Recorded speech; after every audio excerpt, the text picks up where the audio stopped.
Hello, fans, and welcome to Roll to Quest. Not nearly as late as last week, but still late, as always. Woo!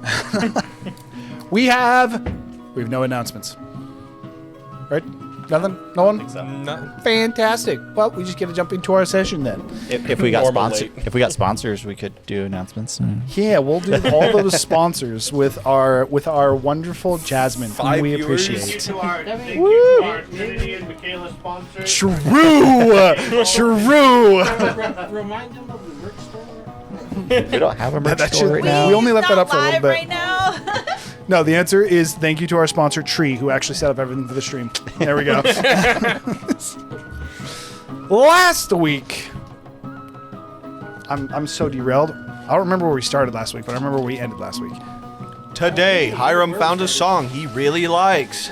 We ended. It's a disaster. Sorry, we were in a conversation about work. Ascender hold? Yes. So, no, I'm just going to go back to the last point I remember. It pretty much. The Cubix Ascenders previously had completed their bout with Gerbu. Upon completing your bout with Gerbu, this actually is where we started, actually. We started with the completion. You met with an envoy of Kalimvor, as well as Alec and Grunda, who had Grunda had a little bit of additional information for you about just some of the stuff that she has continued to figure out. Alec, however, extended an invitation to you. Upon reaching the high seats, or the top 5 seats, you are invited to attend a party or a banquet, would be more accurate to say, that is held in honor of your ascension. That is to say that you're actually not required to attend, but it is a celebration or a introduction party would be actually the most accurate way that they're holding, and he hoped that you all would come. There was a bit of conversation that was made between party members before actually deciding to go, just finalizing a few different Plot hooks? plot hooks. I was kind of trying to come up with a cool way to say memory, because a lot of it was talking with Mr. Clay about what he remembers. But after you'd finished up with that, you did elect to join the party. The party was in the evening, so we are later in the day at this point. You guys had already ascended up to the first levels. Actually, no, 50th. I did it again. I even tried to mentally do it. I still messed it up. Set it up to the 50th level, to attend this banquet, and you were met by a small human child, later revealed to be a dwarf tabaxi. Not to be confused with the race. A small tabaxi fully grown. Yes. A miniature box. Who, after the illusion was broken, introduced himself as Vale. Vale escorted you to the party, and you were greeted by Alec. And that is where we will be starting. Couldn't you just say short? Just short? No. Extraordinarily short, sure. Okay, so with this, as Vale has ushered you all into the party, Vale would actually move inside, effectively splitting to you. And for you, Gurgle, you would likely make note that Vale goes straight to that very thin human that you had encountered who robbed you previously. Look, this is robbed him. True, he robbed Razu. But Vale would, not beeline, but very noticeably make his way straight for that human. Alec, however, again greeting all of you, says, "Welcome, darlings. It's so great that you all could make it. Please, Tiku, I believe that you wanted to partake in the culinary creation of this celebration. And he would gesture off towards what is a. So you guys had gone through an open archway into what is almost a. There's a word for this. No, there's a pool where a few people are actually sitting inside. Think like the Roman pools, where there's a few different pools in the room. Yeah, you guys are effectively in a bathhouse. There's no doorways. Everything is archways and opened. There's 2 archways that lead further in into this structure. It'll still be a structure. The left one is 2 things. One, it is noticeably large. These archways are like 7-8 feet wide. To make way for larger individuals, namely one named Kogal. And on the other, fat? He's just big. I'm Got just big bones. exactly. It's a spur. Makes me poofy. The kitchen inside is not in a state of like busy like you would expect at a celebration like this. All the food and drinks that are being passed around are instead like fruits, snacks.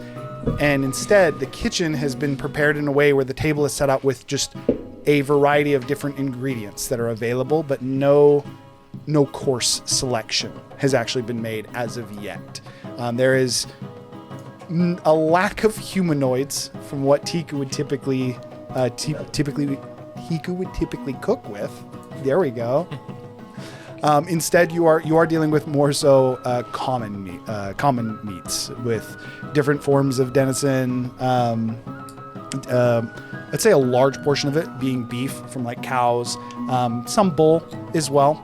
Effectively just a wide variety of ingredients that have been prepared for you. It's good thing Terry's not here. Are there people in the pool? Yes, there are people in. So there's 3 separate pools in this entrance area. There is one of the pools is empty. The water seems still. Yeah, the water seems still. One of them effectively almost looks like a jacuzzi, to where it's almost it looks like it's bubbling. Not Wait. from heat though, as it Hang does on. appear to have Hang some almost. I gotta ask an important question here. Sorry. Do the people in the pool look appetizing? No. Okay, good. One of them Think appears they're to just be. cooking people right in front of us. Why not? I'm more concerned that if there's No. like snakes. One in of the this pools water. is almost got. It almost looks like it's got a bit of almost like a layer of froth or foam on the top of it, almost giving the idea of soap, but not quite. It's almost too. Hey, I've made chicken noodle soup. That stuff froths up too.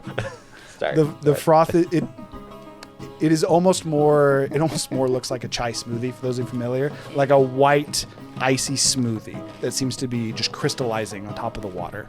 The third pool is that one is bubbling, but it is clearly from heat, as heat seems to be rising from the pool. There are 3 individuals in the heated pool, and there's also 3 individuals in the frothy pool. We're sticking with it. Well, when in Rome, Clay starts to disrobe and go into the water pool. Okay. As you would start to disrobe, You don't one need of to be naked. You can just go in with your clothes on. one of the different servants is the majority of the servants here would be human, worth note. And despite what you had thought earlier, despite having successfully seen through Veil's disguise, most of them are younger children. I don't go into the pool. This is a crime. One of the children would bring you a robe. Oh, they're not the ones in the pool? No, they're not. I'm over here like, God damn, we're on Epstein Island, guys. No. Sarcastic fireball. Much like Till, it seems that there are children that are working in service for this party. One would bring you around a robe. Another child would come and offer you guys a platter of different wines. Notably, a lack of Mr. Beekman's wines. It is more so common brands, as well as a few different options of bourbon, yes, alcohol.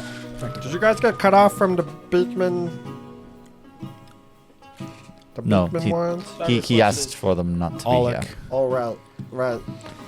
Tiku, did you want help in the kitchen? Yes. That fucking come help me in the kitchen. Well, best of luck, as Alec would again usher you there. I'll turn to Gurgle. I didn't actually know it's out insult that long. Why specifically is it a good thing he's not here?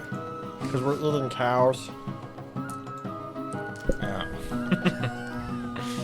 He literally ate himself. I think he'd be so. cool with Listen, it. it's just a little insensitive. It'd be like feeding me frogs, okay? It's just a little insensitive. Yeah, but it'd be like. Do you So think you don't like frogs then? Do- As Tiku approaching the table would find actually frog legs as one of the more common dishes that would still be served. Do you think Tiku hasn't fed you frogs? That's racist.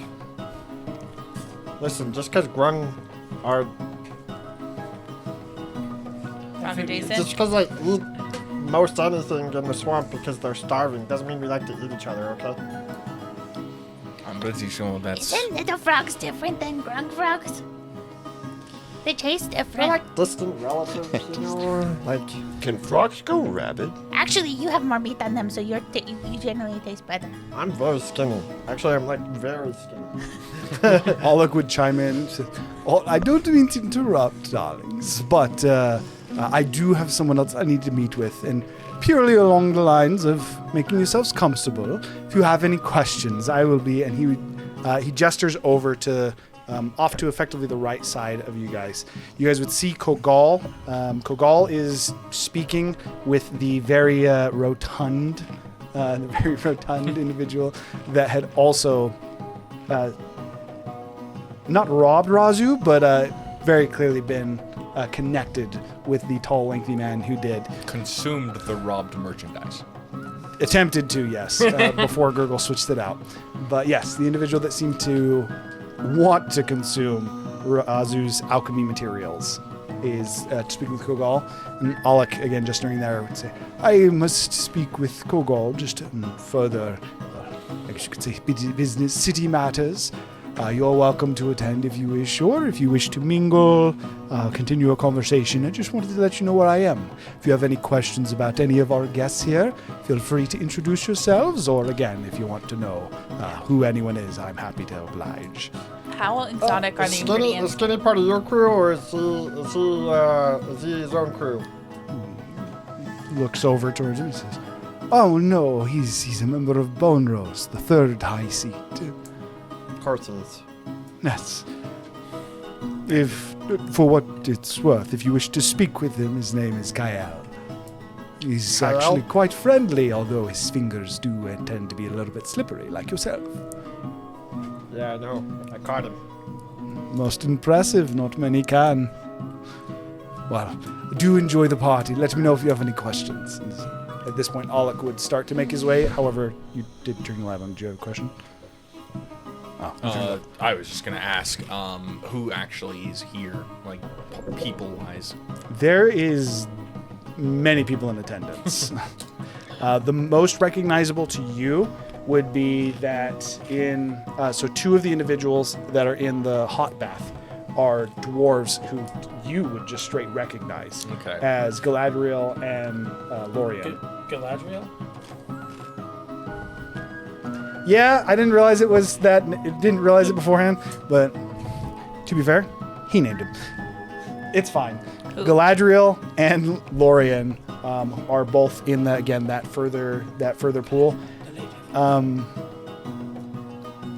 would say that for you, Zephyr, just because you had done research before on the seats as well, there's a couple other people that you guys would recognize just between you, mainly with Zephyr catching note of them. You guys have already seen Kale. Sorry, it is Kale. I just realized it's really close. Alec as the leader of the second seed. There's a dragonborn fighter, has two swords, a sword and a battle axe across his back, who looks vaguely familiar. He has a red scales, and has a scar that seems to cut through and break what is, instead of horns, more of like a single horn that seems to grow back from his head. But there's a scar that has gone up and it breaks, or it very much so looks chipped, and it is jagged on the right side of his head. Apart from that, there's an elf who very much so reminds you of Shar in the way that she looks. She is fairly simple.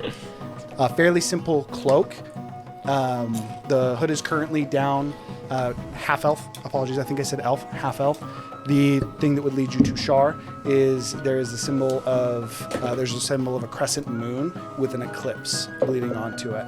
Not the symbol of Shar, but it almost looks like a derivative interpretation of Shar's symbol. Interesting. Yourself, Zephyr. Apart from that, there's a mixture of individuals. There's a satyr that would catch your eye. The satyr. No, it would catch your eye just because you guys have been on the lookout for it. There's satyrs, tabaxis, dwarves, humans. There's a wide range of people here. It'd be more accurate to search for someone than to just list all the occupants. In attendance, you've probably got about 30 to 40 people in here right now. Who's in the pool with me? Which pool did you go into? The warm one. The warm one. Without So the children. again, None of them have children. Galadriel and Lorien, who Razu specifically would recognize. Actually, so would Zephyr, for sure. I would even say that... We saw all three of them with... They all when attacked they- us. No, you are correct when you guys went for Tiku. So yeah, everyone would recognize Galadriel and They Sorry, are Lorien. the kidnappers? Yes. when you got kidnapped. But not... Willing captivity. You did technically choose to go along with them. So, And then there is a human with you, who as soon as you enter the pool, the human would actually turn to you. Very good posture, despite sitting in this pool. He's got just a waist-high towel that's wrapped around his waist, but it's clear to you, even just looking at it, that he's wearing something beneath the towel. So he would look towards you and says, "Hail! Apologies, I am unfamiliar with you myself, but I hear you're the new visita. My name is Sir Cedric Brightshield. Who do I have the pleasure of addressing?" I go by many names. Some now, because I'm in badger form, some know me as Deirdre. Lorien and Galadriel immediately both just kind of look to you and smile at the mention of Deirdre. Sir Cedric is straight-laced, though. And he says, "Well, Deirdre, it is my firmest pleasure to meet you again. My name is Sir Cedric Brightshield. I am a paladin of Lathander, and it is entirely my pleasure. I hope that we can be comrades. I think there is a little bit too much infighting that happens here, and Comrades, yes, you call me. I apologize. I'm You must be speaking I'm of... joking. I'm just a capitalist. Oh, has trust issues. I see. Apologies. I will be the first to admit I'm not the sharpest tool in the shed. But if you ever need someone to be of assistance, and it is above board important, I would be more than happy to assist. You I'll said keep that in mind. you said you were a paladin of Lathander. Yes, of course. I was just curious if you'd be willing to speak with a friend of mine. Well, I mean, I'm willing to speak with anyone, especially if it concerns... I grab Razu by the shoulder and like almost half shove him forward. Before I could ask Alec a question, I would completely ignore him. So effectively what that would be is you put your hand on his shoulder, he's very stiff. Razu's very strong. I would ask Alec before he went to Gogal. Are they in a seat? I would say that you would have followed Alec, but yes. Following Alec and asking him, he turns and says, "Well, of course, yes. Which one? Well, they're currently members of the fourth seat. Who's the Everyone here that is not," and he would gesture to one of the children's the wrong word. Teenagers would be more accurate.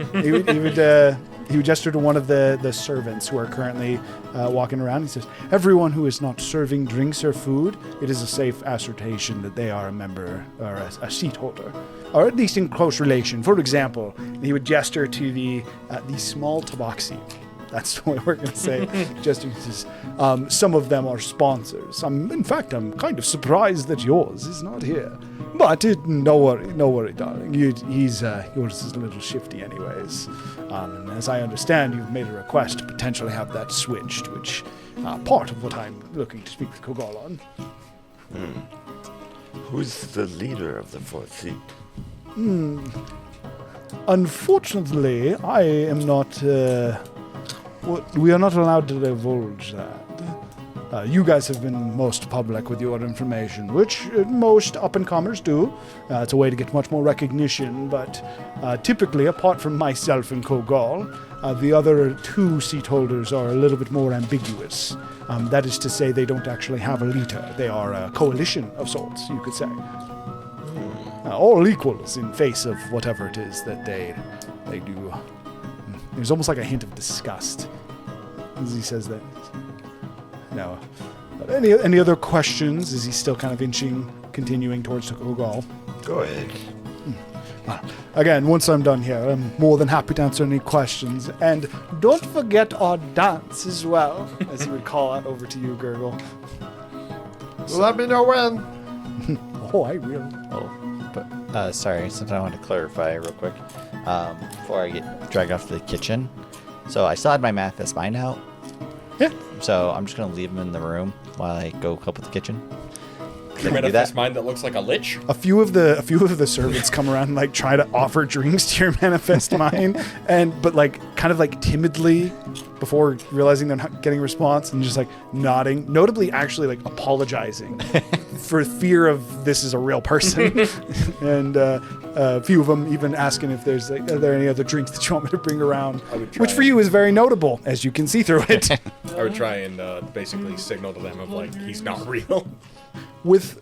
Throughout the party, there's going to be a little bit of that, but you'll be able to throughout this engagement to deter the servants to slowly inform the servants that individual is in fact not an individual but a spell. Good. Your life's fine. Tigu? Never you got the dragon wings yet, then? The dragon wings? Yeah, remember that over there? I got to put it in your oven. Oh, okay. It's like this. Like that. What do you think of my little girl? That's Apparently Tigu is taking at painting. that's strangely good. What is it made out of? It's brown? I don't know. I hope that's chocolate. This one's chocolate, yep. Oh, good. Apologies, you had asked how exotic are the meats here. Again, they're the vast majority of it. They are not. However, upon asking if they have anything exotic to the servant staff that's in the back, worth noting, the kitchen staff is all adults, ranging from like 40s to like 70s and 80s. Individuals who've been around for a very, very long time. But as far as the exotic meats that they have, your reaction to some of them, they would just point to the tables and basically confirm that the boars and everything. But one of the older individuals in elf, and an older elf. When I say older elf, like wrinkly old, so 800 years old. very, very Very old elf. Come, if you're looking for something truly exotic, we do have some. Just come around with me to the back real quick. That's creepy. As this very old elf would lead TQ Hey, completely in agreement. I think about stopping her for a moment and like, if anyone's in danger, it's him. Do you have cash? She just comes back with a leg. He would take you back to a room where so again the killing fields in the pits of annihilation where the runoff and everything, he would take you to a room of we'll say a collection, and as soon as he would take you into this, what would be more accurate to say, a cellar, and it's a good like 4 to 5 rooms away from the room you guys are currently in. And he would take you into what very much so to a normal person would be like a torture cellar. It'd be a horrifying sight. But they are actually prepared very well, as you'd say. Gogol told us about you. We've been preparing for your arrival. But I must inform you that many of our guests are a little bit skeptical. So if you... And he would gesture into the middle of the cellar where an additional, effectively, kitchen area has been prepared. It's a little bit more haphazard, not quite as professional as they effectively have brought it into this cellar, but they have prepared an additional, more discreet kitchen for you that has many more specifically humanoid races. This is, well, actually, I would say humanoid and of various beasts. However, the only downside to Tiku, these have been cured and effectively dealt with in a way that it is unlikely that the way that you cook, effectively the ability that you have, would not be effective with these materials. They did it to be safe, but with the abilities that you have, the way that you cook wouldn't work with these. You need them to be raw and wriggly. Exactly. Okay, tell Zephyr I need him. Dude, who's gonna start with? Right away. She's all like, he would- resurrect, and we re-kill. as he would go to fetch you, Zephyr, to bring you to what, again, would very much so seem like a torture chamber. he brings. As he comes gets me, he's like, "Oh, she didn't butcher you. That's good." But yes, he would bring you off to this kitchen area. All right, we're doing kebabs. What? Tiku, Oh, I'm gonna pull out some dragon wings for Kane. Kane said he wanted dragon. does none of this bother you? What? It just feels unnatural in here. The elf with a sly smile. Whatever would bother anyone down here. You just look around. And you're a serial killer. So, how many people went missing in the past month? Who do you employ, Ted Bunny? Okay, I got Employed. You help me with this one, Zephyr. I may have leaned into this narrative too Oh, much. okay. Mr. Beekman. Oh. I'm gonna go up to Galadriel and Larian. Okay, so just Introduce effectively scooting myself. around the room. Hello. How are you? How are you, fine folk? Oh, doing just fine. How about you? Pretty good. You knew you're Clay, the paladin, yeah. We heard you changed recently. Who? Oh, apologies, Dudre. That's my mistake. This is Lorian who you're speaking to, by the way. Lauren. Oh. I'm not sure what you're talking about. Oh, is that so? I apologize. Must I'm have gonna been make a someone deception else. check. Go for it. You definitely have disadvantage. Okay. Still can't roll lower than a 25. Do you ever lie up a town? It's a. It's persuasion on the bard. Bard, Is your simplest thing. Oh. I didn't know they had that too. That's kind of cool.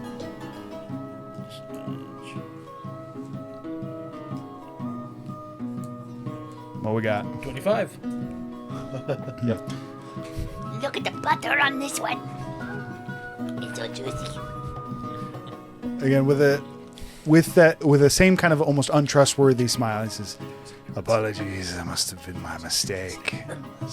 And Galadriel at this point would hit him on the shoulder and say, "See, I told you, he doesn't look nothing like Clay." Yeah, I was in an accident recently.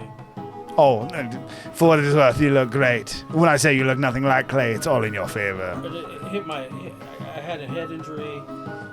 My memories are a bit fuzzy. Oh, that's unfortunate. I had one of those a while back. As he would move some of his hair and reveal what is a hole in his skull that has been effectively patched over with some kind of. It almost looks like a mesh, but it's still clear that there was it's like someone hit him.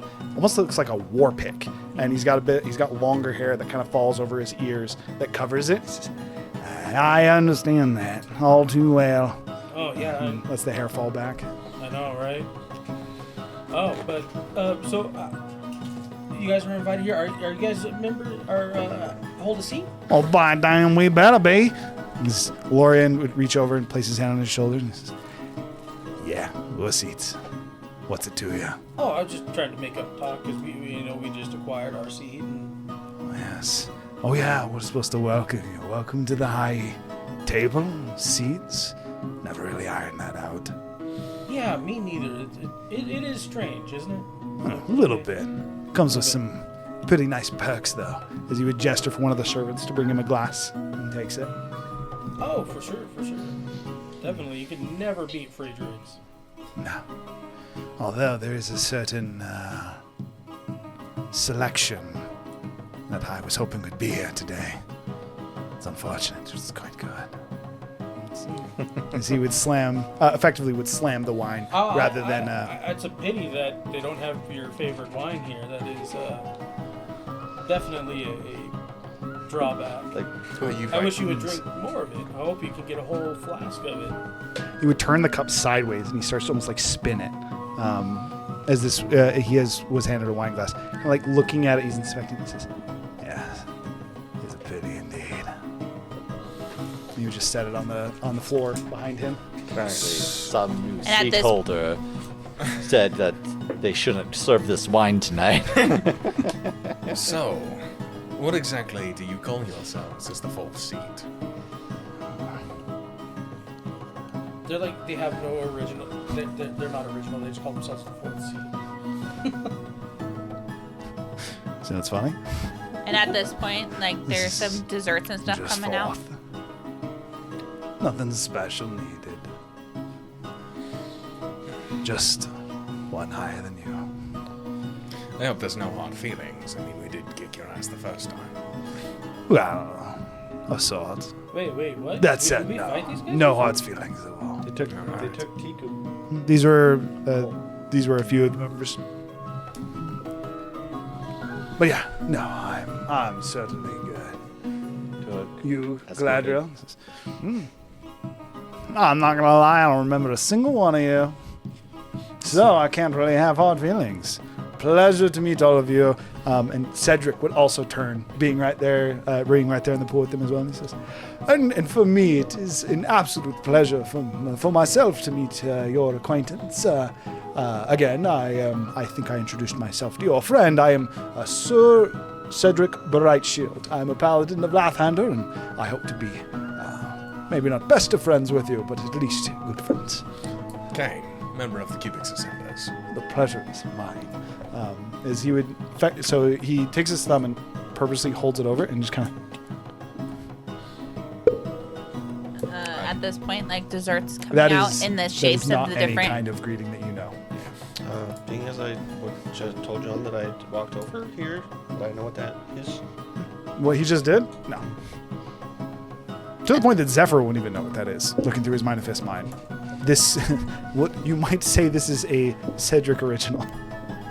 At this point, there's like desserts coming out and food shaped like the different members of the Cubix Ascenders, but like some of them are so bad. They're like Hang on. like Sorry. Gurgles. It's like this little dough blob with like a whip, and like, but like fire around I there. don't think I appreciate being turned into a jello ticker. By the way, Tiku's not there, so she can't hear you. so I see it. Razu's like, "Oh, is this a sign of Lathander? I should know." And I look at it. I'm like, "Yes, definitely. You should copy him exactly." Make a deception check. Oh, I'm pretty sure I have a -1 to this. Oh, it's a 17. What's your passive insight? No, I heard that. It seems to be something from Lathander.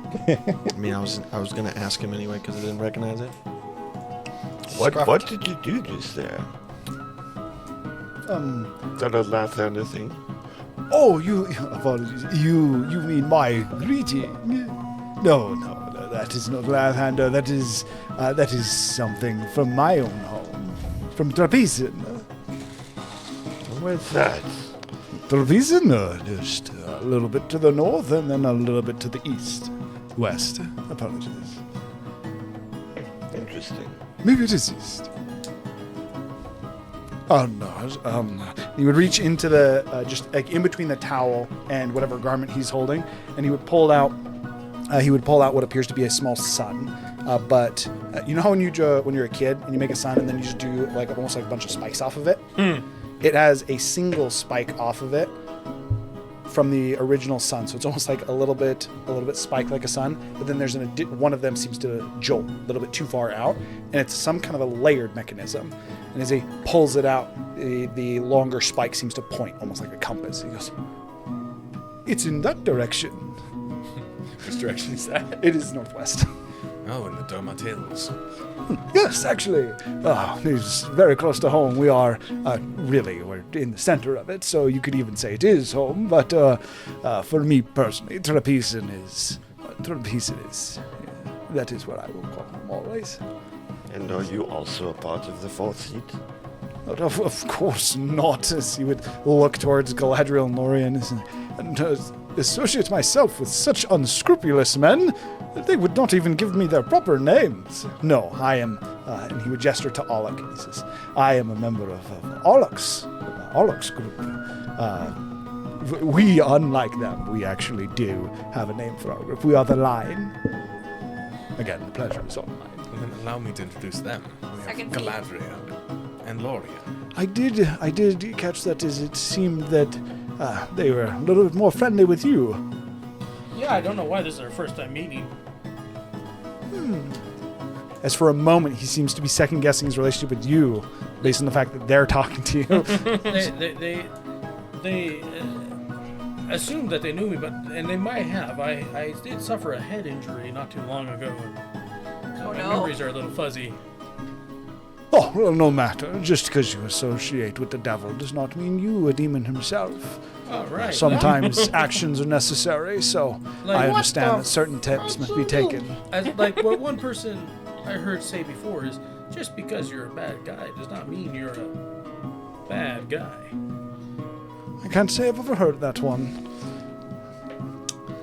At this point, Galadriel would look, Lorien would look to you.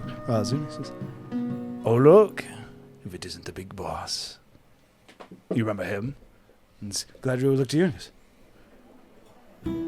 "Now this one looks familiar. Did we meet in a brothel somewhere?" Yes, we did, actually. Strange. Yeah. There was Strange that you would remember that. There's this Eric Cochran Is our dude. doll around? Oh, yes. Yes. I'm very familiar with Eden. Yeah. Roger had a good time. That is what I heard about you. It's all coming back together. For the stream. Insight? He slept with that man. Go for it. He just seems a little too aloof. 22. Is our doll... Galadriel legitimately seems stupid. Okay. Have you ever talked to someone who's like so airheaded that they don't seem to really get everything that's going on?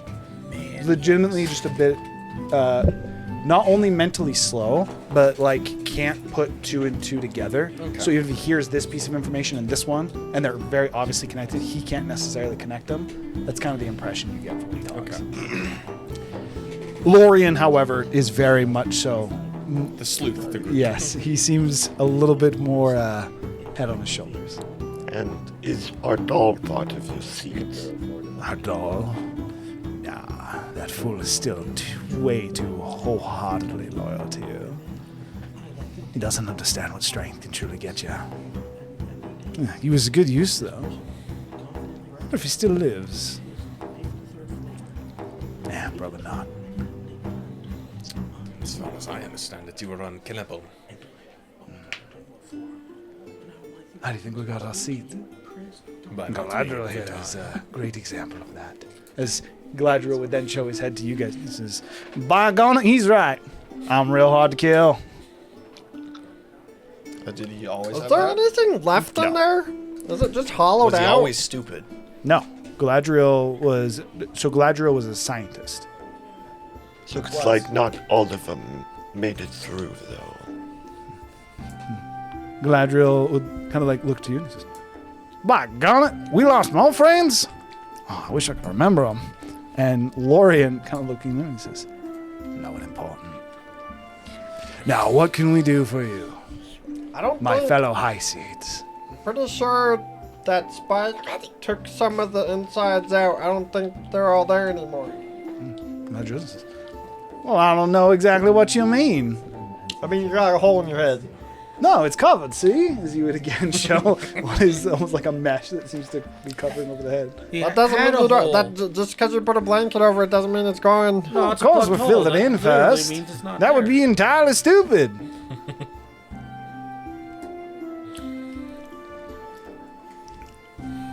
Also, how are we the devil, and how is he guilty by so like? Cedric seems confused with this. He says, "No, I apologize. I must have accidentally misspoken if you heard that.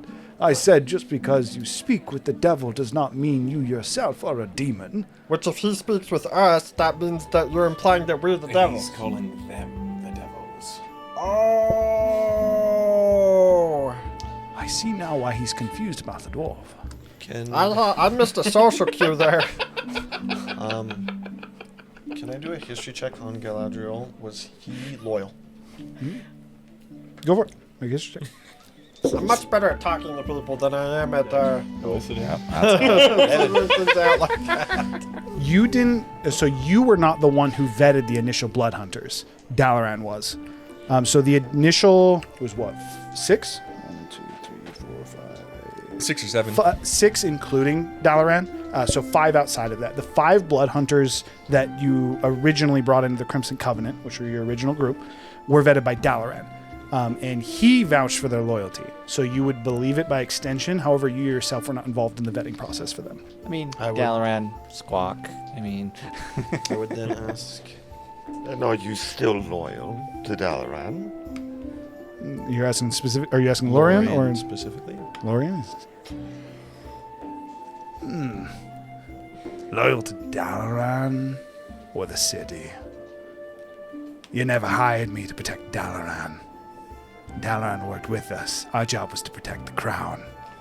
And yeah, I still like Ormerton. Can't say the rest are the same about most. Aren't these the assholes that were kidnapping kobolds? No. Different guys. Those are dragonborn. These are dwarves. Okay, just make sure. Point of clarification, Lorian is a dwarf. Galadriel is a dwarf. And Cedric's human? Cedric is a human. Was random question. Can I do a history check to see if Lorian was one of Mutilim's 4 bodyguards? You don't even need to make it. He was. Wait, were these guys working for the Gold Scales? No.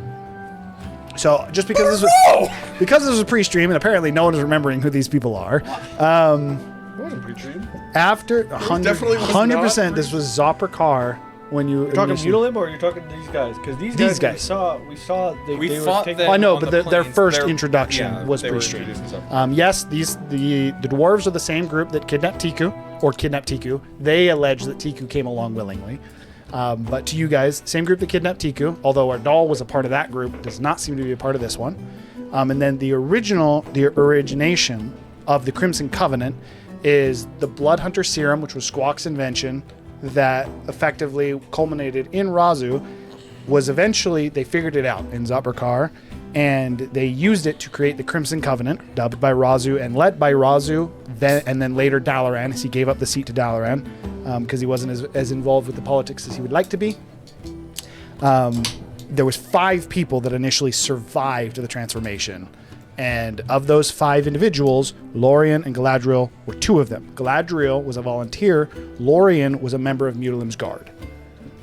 For what it's worth as well, Bodo and Dave were also members of Mutilim's Guard. Not until after the sequences with Wyrn, though.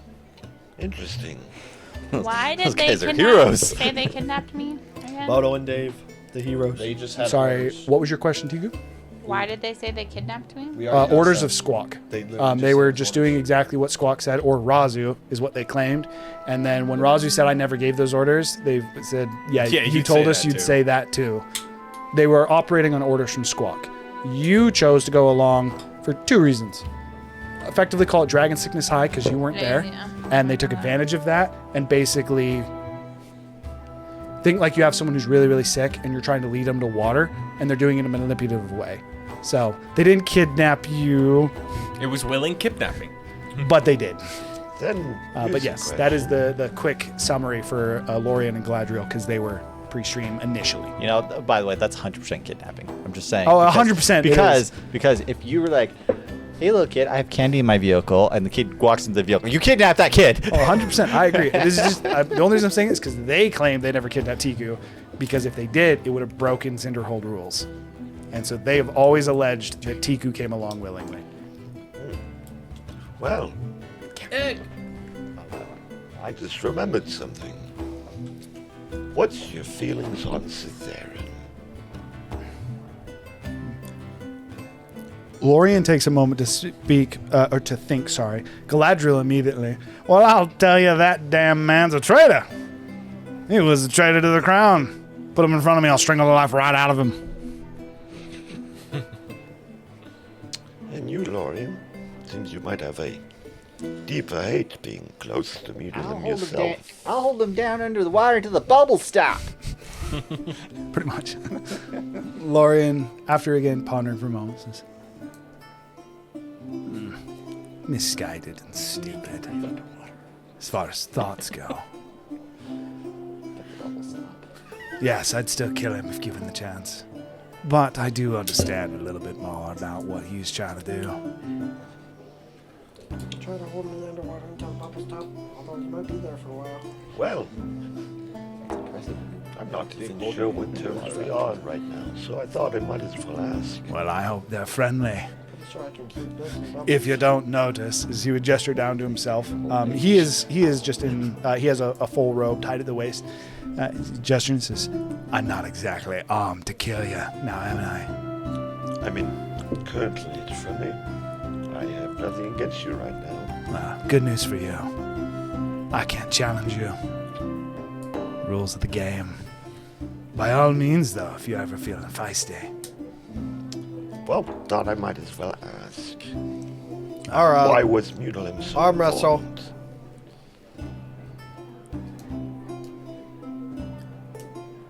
I mean, last time we did this, I'm pretty sure one of the only reasons he allowed himself to be under me is because I could beat him in an arm wrestle. And he still could. I know when and what I'm beaten at. Why was Mutilim so important? Call him a bastion. A line overlooked by his brothers and his father for what he did. As I said, I'm loyal to the city and to the king, and I don't mean that false one. Wait, the actual king is still there? My king is Omraten. Oh. So I saw you then. You have his body. What? Someone took Mutilim's body. Was it you? Actually, I'm pretty sure Mutilim's body walked away, didn't it? Yes. Then I'm thinking of who could have done that and why. Lorian at this point would look to Galadriel. Galadriel kind of trying to think of what you said. Says, well, that's a dog damn fucked up thing to do. Why would anyone do that? And the mesh on the left side of his head almost starts to glow like a light blue hue. He goes, oh, I guess that'll be why. Did Lorian activate that, or is there a rune on it? Hard to know. It's like a light shining through a mesh. Who's this god? Have you considered fixing that? What do you mean? Again, as I told your frog friend, he's already fixed. We filled it in. Yeah, but you know how you can't remember things. That's... Because they're not important to remember. I remember how to swing a... Wait a minute. As he would look for his weapon that's not in his hand. Well, when I got it, I can still swing my warhammer real good. Question there for you, Galadriel. What did they fill it in with? Lead? No, it was some kind of blue rock. You know what kind of blue rock it was, right? Dragons. Lorian, with notable irritation at him saying that, would nod his head. Says, a gemstone. Gift from the Laylisk Tower. The mages up top. Bit experimental. Well, I'm glad it's not lead. No. Sounds like... Although we do get experimented on frequently, so I understand why you might be concerned about the contents.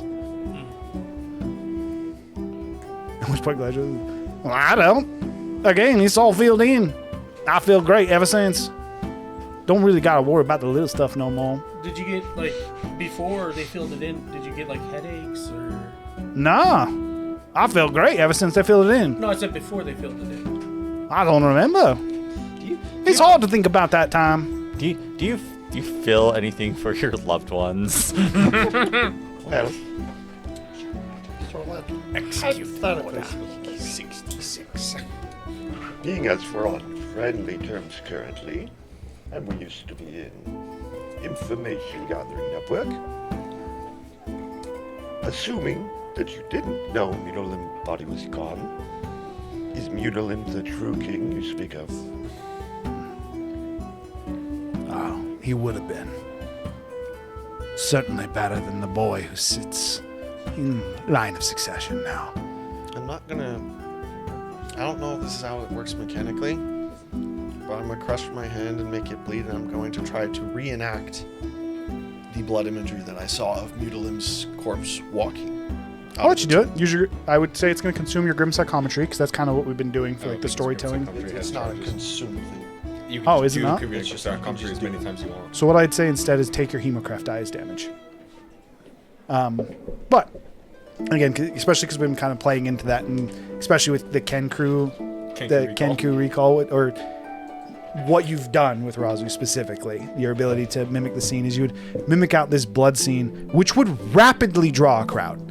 Many of the different individuals that are partaking, some servants even getting distracted, notably Mr. Tall and Lengthy draws his attention. He doesn't get up from his chair, but it draws his attention to where he starts to look. Also worth noting, Vale is gone. Notably for you guys, specifically you two, as typically you guys are the most perceptive, because you didn't even notice him leave. Vale is the little tiger kid. Yeah, little Tabaxi. I would also. He's also not a kid. He thought he was a kid. Crowd gathering. And this is also confidential for now. Except for everybody staring. Yes, but everyone. Galadriel would kind of like lean over to Lorian. And he's like, "You hear that? Can't talk about these secrets no more." As you would play out the scene, I'm still going to have you roll a history check. You get the advantage from Grim Psychometry. And this is just effectively how well can you mimic the scene. This might just be my bias, but I think that guy might be my favorite guy so far. 29? Natural 20. Yes, you guys do still have telepathic link Trinity going. always has been casting it. You're able to effectively perfectly play the scene. And Lorian, upon the scene completing, says, I just want to make sure. "Interesting. Well, it seems I got business to attend to. It's good to see you again, boss. But Let's make us mutually beneficial partners for now. I'd say so. I thought we were already there. Not gonna lie, I was worried that you were gonna try something." I just wanted to be sure. Galadriel punches him in the shoulder and says, "See, I told you we were all still friends." I'm gonna send a message. I blame Reaches myself. out to give you a handshake, and he says, "Oh wait, no, I apologize. I forgot. I'm sorry, things don't come so easy anymore. But for the important things, again, I always remember." I would do it back, but I would also say, Well, I blame myself mostly for the events that happened. So for now, unless there's some other reason, I would say we're on very mutually beneficial terms. You'd get two responses. Lorian, like almost under his breath, but still so you can hear it, says, "Oh, you should." As he stands up, Galadriel, however, stands up and says, "You shouldn't blame yourself at all, Razu. Yeah, I know that you always do your best, just like I do. But sometimes the best just isn't enough. That doesn't mean that you get the fame for trying. Yes. If you can't be praised for doing your best, what do you do to people who are doing their worst? I hate to see that guy. Well, it was good to see you, boss man. I hope we can work together again soon." As Lorian and Galadriel would get up. Thing under the subtle. He points to his head and says, "Don't you worry. Again, hard to kill." Lorian and Galadriel There are worse would start to things make an than exit, death. save someone stopping them. Well, I guess he sure does prove that the brain is kind of an optional organ. I say that through the group chat, the mind link. I was just gonna say the food is starting to be served. Like they're just floating though, because Trinity has unseen servants going around. So there's floating food around. As the unseen servants are bringing food, some of the other servants, kind of confused, would like take it and like try to help them. Like someone's bringing them, like, "Yo, go serve this," and they're like, accept it, kind of confusingly. But the food now starting to be served. Individuals taking it. Most individuals don't take it as like a hearty meal, but instead take smaller plates to snack off of. To the point that Tiku, being more of like a proportion eater, you'd be bringing more more filled plates. The servants, as they take them, would more so take the filled portions, place them in some centralized tables, and then take portions of them off and walk around and sort of offer them to people more of like appetizers or teasers. She makes rather kebabs than too. those are just handed out. Those are very good for snacks. I'm gonna mention in our mind link Voice chat. I know I said voice chat earlier. I call the spell Discord. We need to separate Lorien from Galadriel and just let me speak with Galadriel. You have about 30 seconds before they're vanished. Yeah, so... For what it's somebody do worth, something. they do head to Alec and Kogal. They seem to be going to effectively excuse themselves, then they'll be leaving. But they are clearly leaving. It's going to be difficult, but I can try.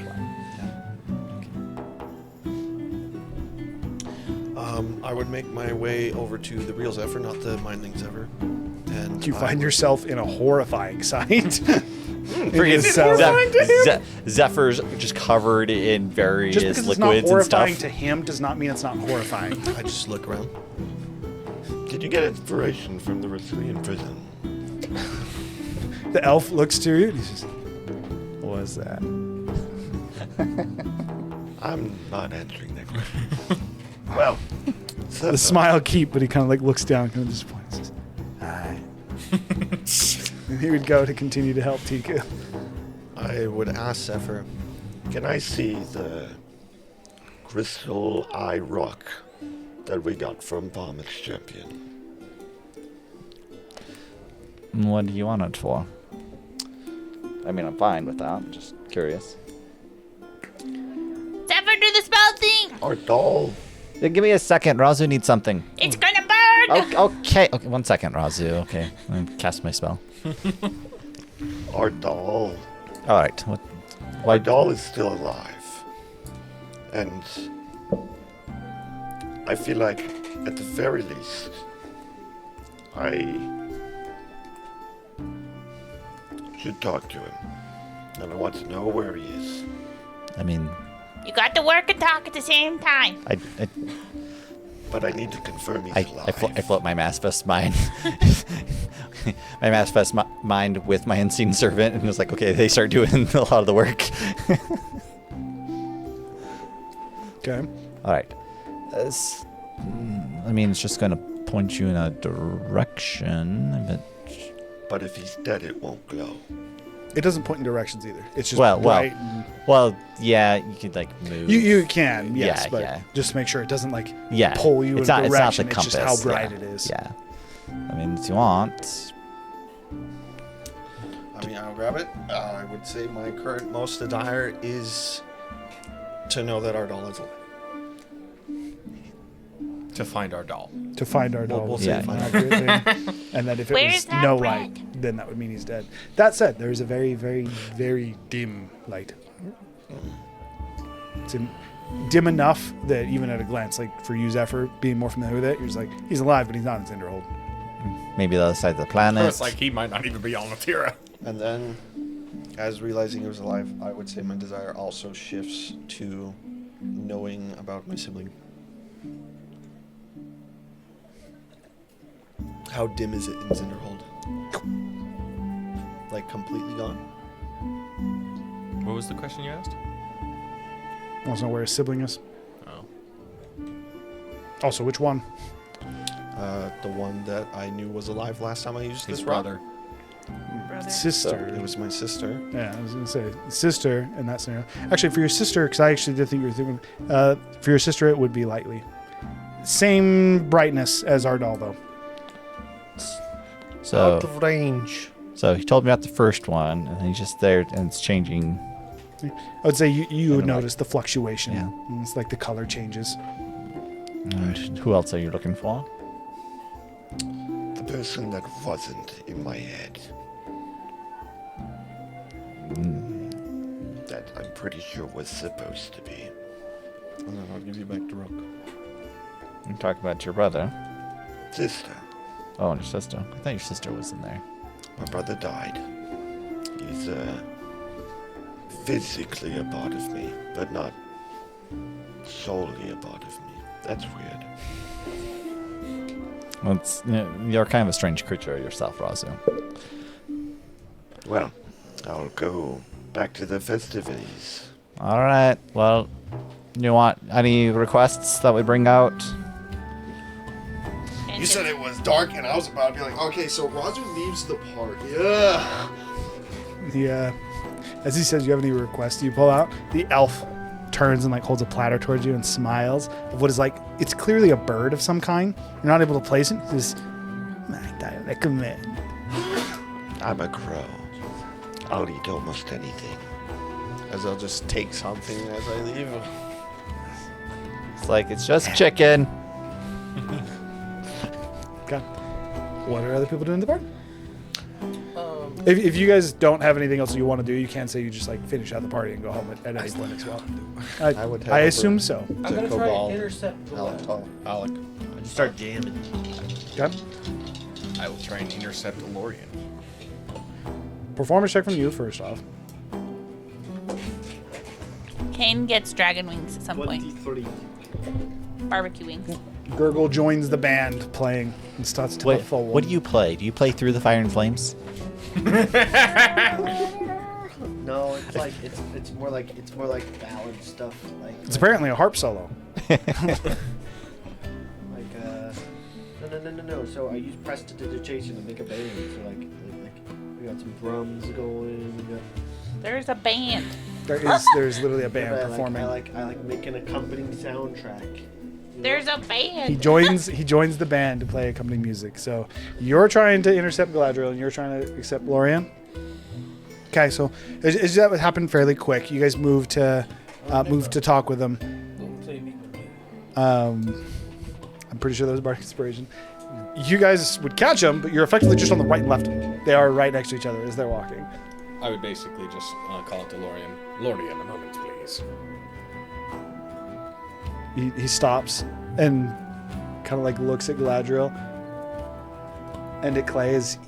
Lorian specifically has been tracking specifically your party since you got in here. He seems very, very intently focused. He says, "You got it." I was just based on what you said about Dawn.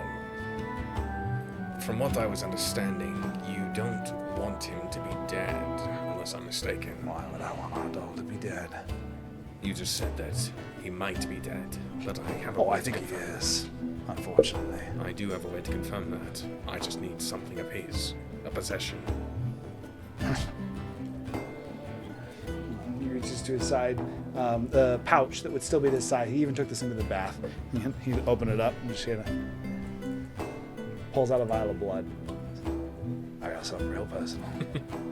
That would definitely work. If you'll just give me 10 minutes, I will confirm whether he lives or not. I gotta say my goodbyes anyways. I'll meet you on the way out. Okay, so I'd say you have a moment to... I would require a stealth check if you want to converse with Galadriel without Lorian noticing. He is distracted, so I would give you advantage on it. But they are not separating. It is simply that Kane pulled his attention here, and now you're coming onto the side and trying to talk with Galadriel for a moment. All right, I will make that stealth check. Again, you have advantage on the stealth check because he was distracting. That said, this is still going to be an active perception from Lorian, as he is very much so trying to keep an eye on your guys' group.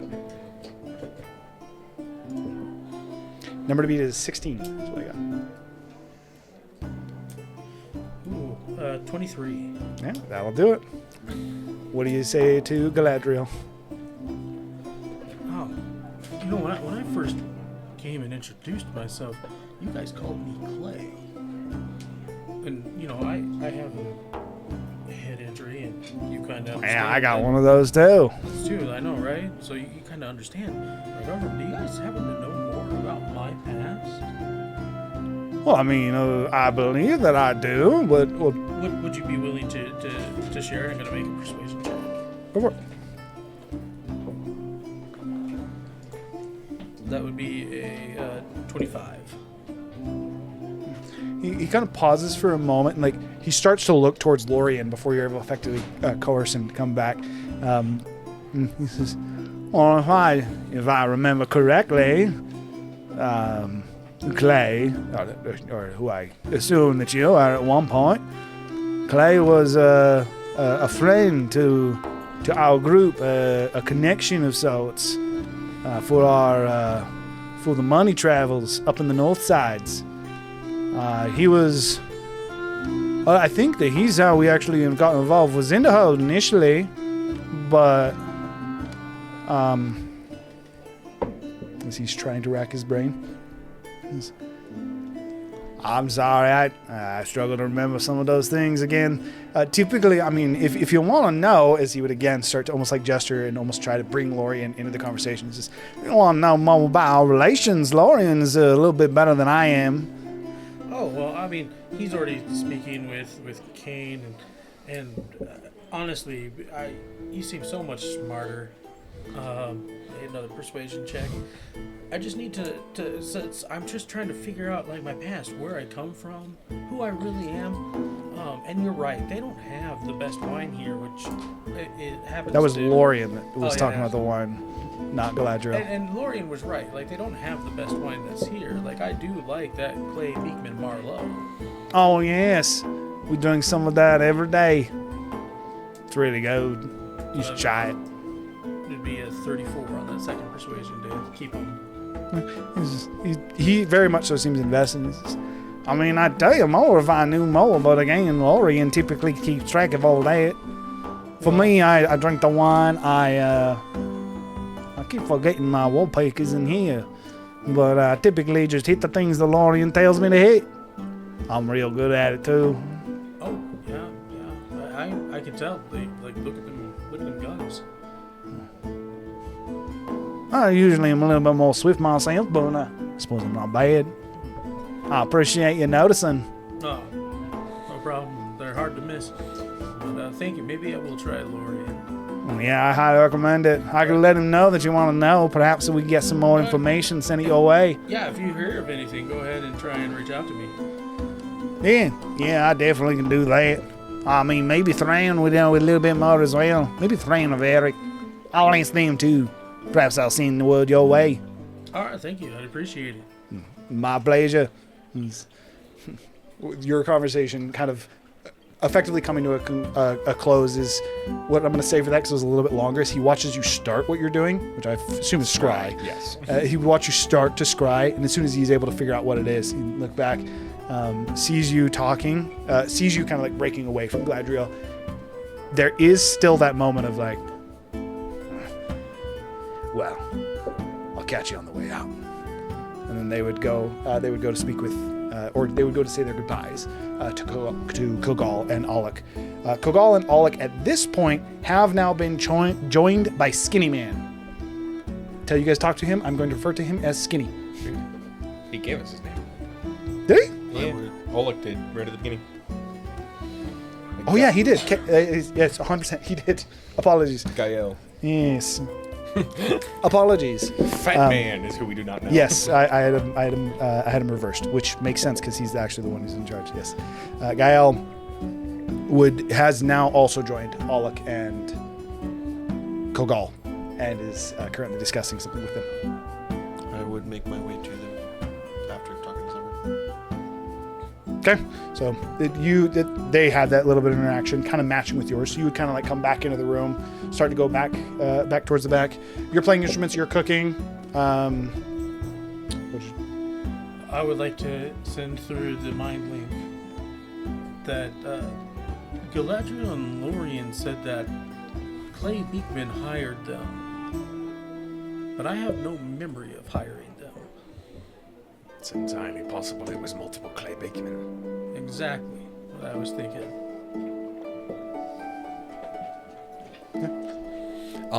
Turn your light off when you're done.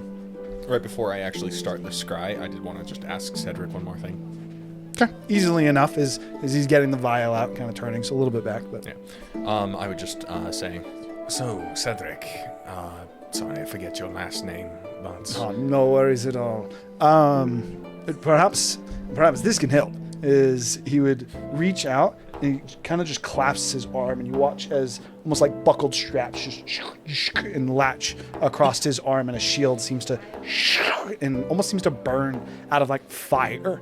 And then he turns it back, and there's rolling hills on it with a sun that seems to be setting over the back of the hills. His last name Bryce Shield.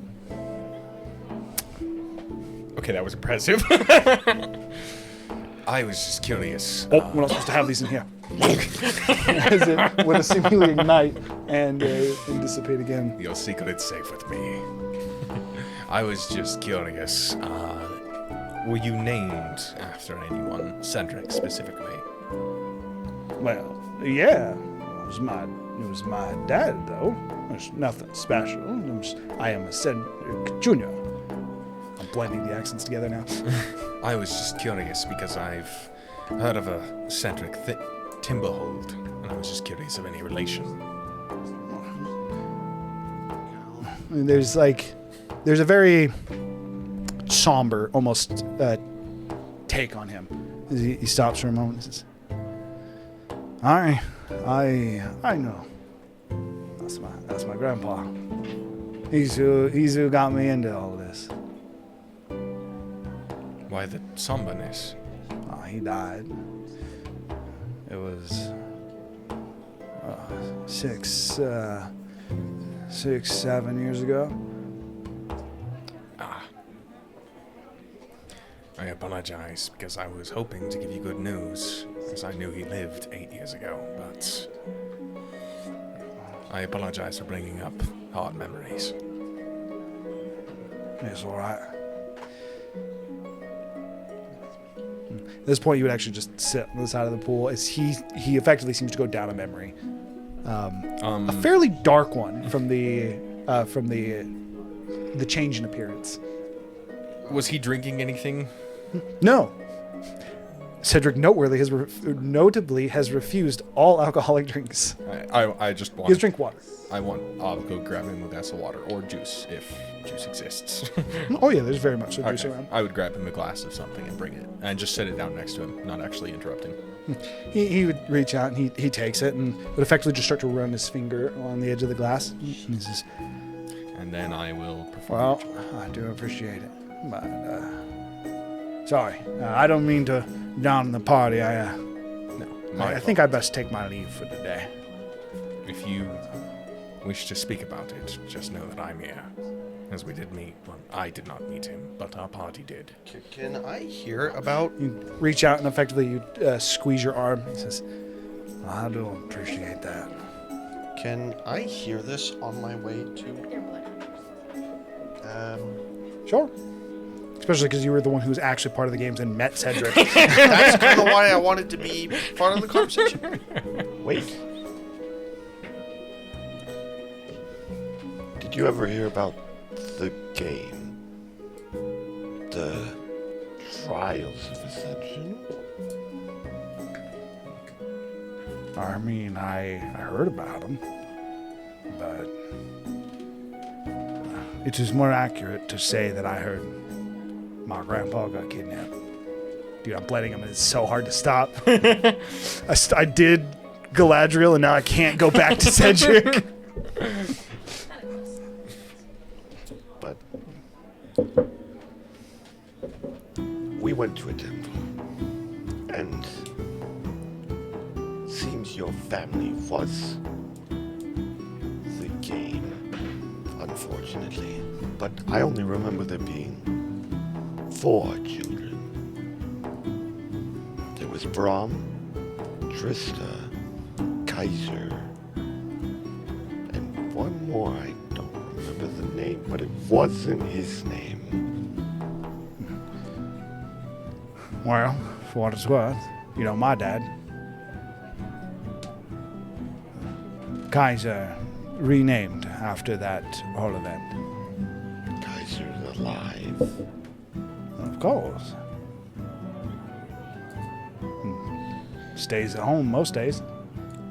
I can't do it. I can't go back. It's like so ingrained into what I was doing. Do you know how your grandpa died? I don't. And forgive me for saying so. I don't want to. I wasn't going to do it unless you told me you wanted to know. I place a hand on Razu's shoulder. He knows we know at this point. He can seek us out if he wishes to know more. I do appreciate the information, and perhaps I will ask you about Grandpa, but it's supposed to be a celebration today for you lot. I don't want to down it. I don't mean to down you, but I would like to have a word with Kaiser if you would be willing to set up a conversation between us. I mean, I don't need to set up a conversation. Just find your way to the Pison. He's, I guess you could call him the mayor. Really? Well, thank you for the information. Sorry to press you. No worries at all. Enjoy your party. As he would get up, he would not go to say goodbye. He would actually make his way straight out of the building. I would hand him, hear me out, not a drug, but something that would spike his dopamine to make him So feel a drug. As you would hold it, that very much would be a drug. More like a drug that is A medicinal drug. a medicinal drug, but As you would go to hold it out to him, he would look to you and he'd hold his hand out and he'd say, I do appreciate it, Razu, but my body's a temple. And I don't do no drugs, no alcohol. I can respect that. Razu's just like, what? What blasphemy! Yeah, I can respect that. His eyes are just like shot. He's like, I get it. Sounds high as fuck too. Okay, so you're now making your way. Start. You're making your way to go talk with, or to talk or see what they're talking about back with Kogal, Alak, and now Gael. You're just playing instruments, and you guys are still just cooking. Yeah, I'm just doing the scry spell. Okay, so I'll just. Oh no, because that conversation was technically beforehand. So okay, you make your way back towards Kogal. At this point, Tiku brings out a beholder dish for Kogal. does Tiku actually bring it out? Yeah, Tiku. As Tiku, along with Razu, which actually was tracking time for how long you guys were talking to see where in this conversation you guys might interject. I need to add something to her thing. It's a beholder sushi, so it's still kind of wiggling around. And then It's very fresh. and also we also have dragon and barbecue wings, barbecue dragon wings. Okay. And Occasionally, one of the beholder eyes just like turn and look at someone. but it's good. It's like what's that fancy? But she killed like the nerve, so I can't use any of its beams. There's a range of people accepting these dishes, and other people just, upon like a servant skeptically presenting it to him, it's like, hell no. Some of it doesn't look like it looks like regular food. So Some of the people get duped. There are some people that notice where the food starts coming from, though, and just like start paying attention to the different dishes and just start avoiding them. But with that, I would, for the sake of this, we can say that Tiku kind of approaches with the meal as you approach Kogal, Alak, and Gael. Gael would tap Alak on the shoulder as soon as he notices you. Coming. Alak would turn. He says, "Oh, hey, darling. Apologies. We're just about done. We just got one final thing to discuss." And Kogal seems very bored with the conversation. He says, "Just make the decision already. Honestly, don't even involve me with it. Razu, good to see you. You're looking not bruised at all. How lazy have you been?" I mean, Zephyr said we should have opted out of our last fight, which was boring, but And he walks up and again and clasps your shoulder, which again, Gald is massive. His hand would like thumb on the front of your chest, fingers like halfway down your back, almost. As you, again, you still being quite large, Kogal dwarfing you in size. His this is, Zephyr's Will. first. Perhaps I'll give you just a, and just decks you in the gut. I want you to make a Constitution saving throw. Yes, Sensei. Holding you in place. Okay, is it a spell? No, he just punched you. 11. You were not ready, and he hits you, and you just full wind out. It's not a full punch, but a full like breath knocked out of you. Just Does it mean stunning strike? No, he just straight gut punched you, holding you up by your shoulders. You just start to collapse. Razu, you gotta be ready for that. And then he lets you go as you stumble to the ground, catching yourself, not actually eating shit. But you're like, I like to think of it more like Michael Jackson. My feet are just planted and I just fall backward. that's fine too. Back up. No, you do the whole thing from Kung Fu Panda. Easy enough as he lets you go and you fall and you're able to snap back up. He says, I do like the recovery though. That's new. Good on ya. And this time he shoves you. Now I need a strength saving throw as he now curious about your... 24. 24. This time it still sends you back, but you're able to kind of like catch and then come back. This is good. You're ready that time. Now, if you want to talk to Arlok about the decisions that were made, they're pretty straightforward. I can lay it down simply for you as far as what we were deciding on the... Yes, it's bleeding. It's Trying so hard. It's so hard to break it. I started doing Galadriel. I should have ended with Galadriel because he's bleeding into everyone and I can't stop. I don't even know why. Apparently, everyone in Zinderhold just has I promise it's bothering me more than it's bothering anybody else. has that southern accent. It's just a joke. Everybody's everybody's. You know what? I'm gonna run with it. Everyone's just imitating. mimicking. It's like someone started talking like it, and then everyone's just like taking it. Because that's the only way I can justify this. Because I can't stop. No offense to anyone in the world, they're making fun of the slow person. And he's completely like oblivious to it. He's like, All right. That's so sad though, in a way. All right. Back to where we were. Regards his bliss. We're just committed to it because again, I can't stop. So everyone's now making fun of Galadriel. Kugal, though, I lost where I was. I don't even know what I was saying. He was about to go over the list decisions of they the made. stuff. Oh, okay. Back to Kugal as much as I can. The biggest difference that was made, or biggest decision that was made, is we ratified your fight. Legitimate. Welcome to the high seats. Alec smiling. He says, that is the one that I like best, at least. Says, yes, welcome to the high seats. Past the high seats, you know what? Just ask Arlok. If you need Tiku, what is this? As he would reach down and he picks you up with the dish. Just one hand.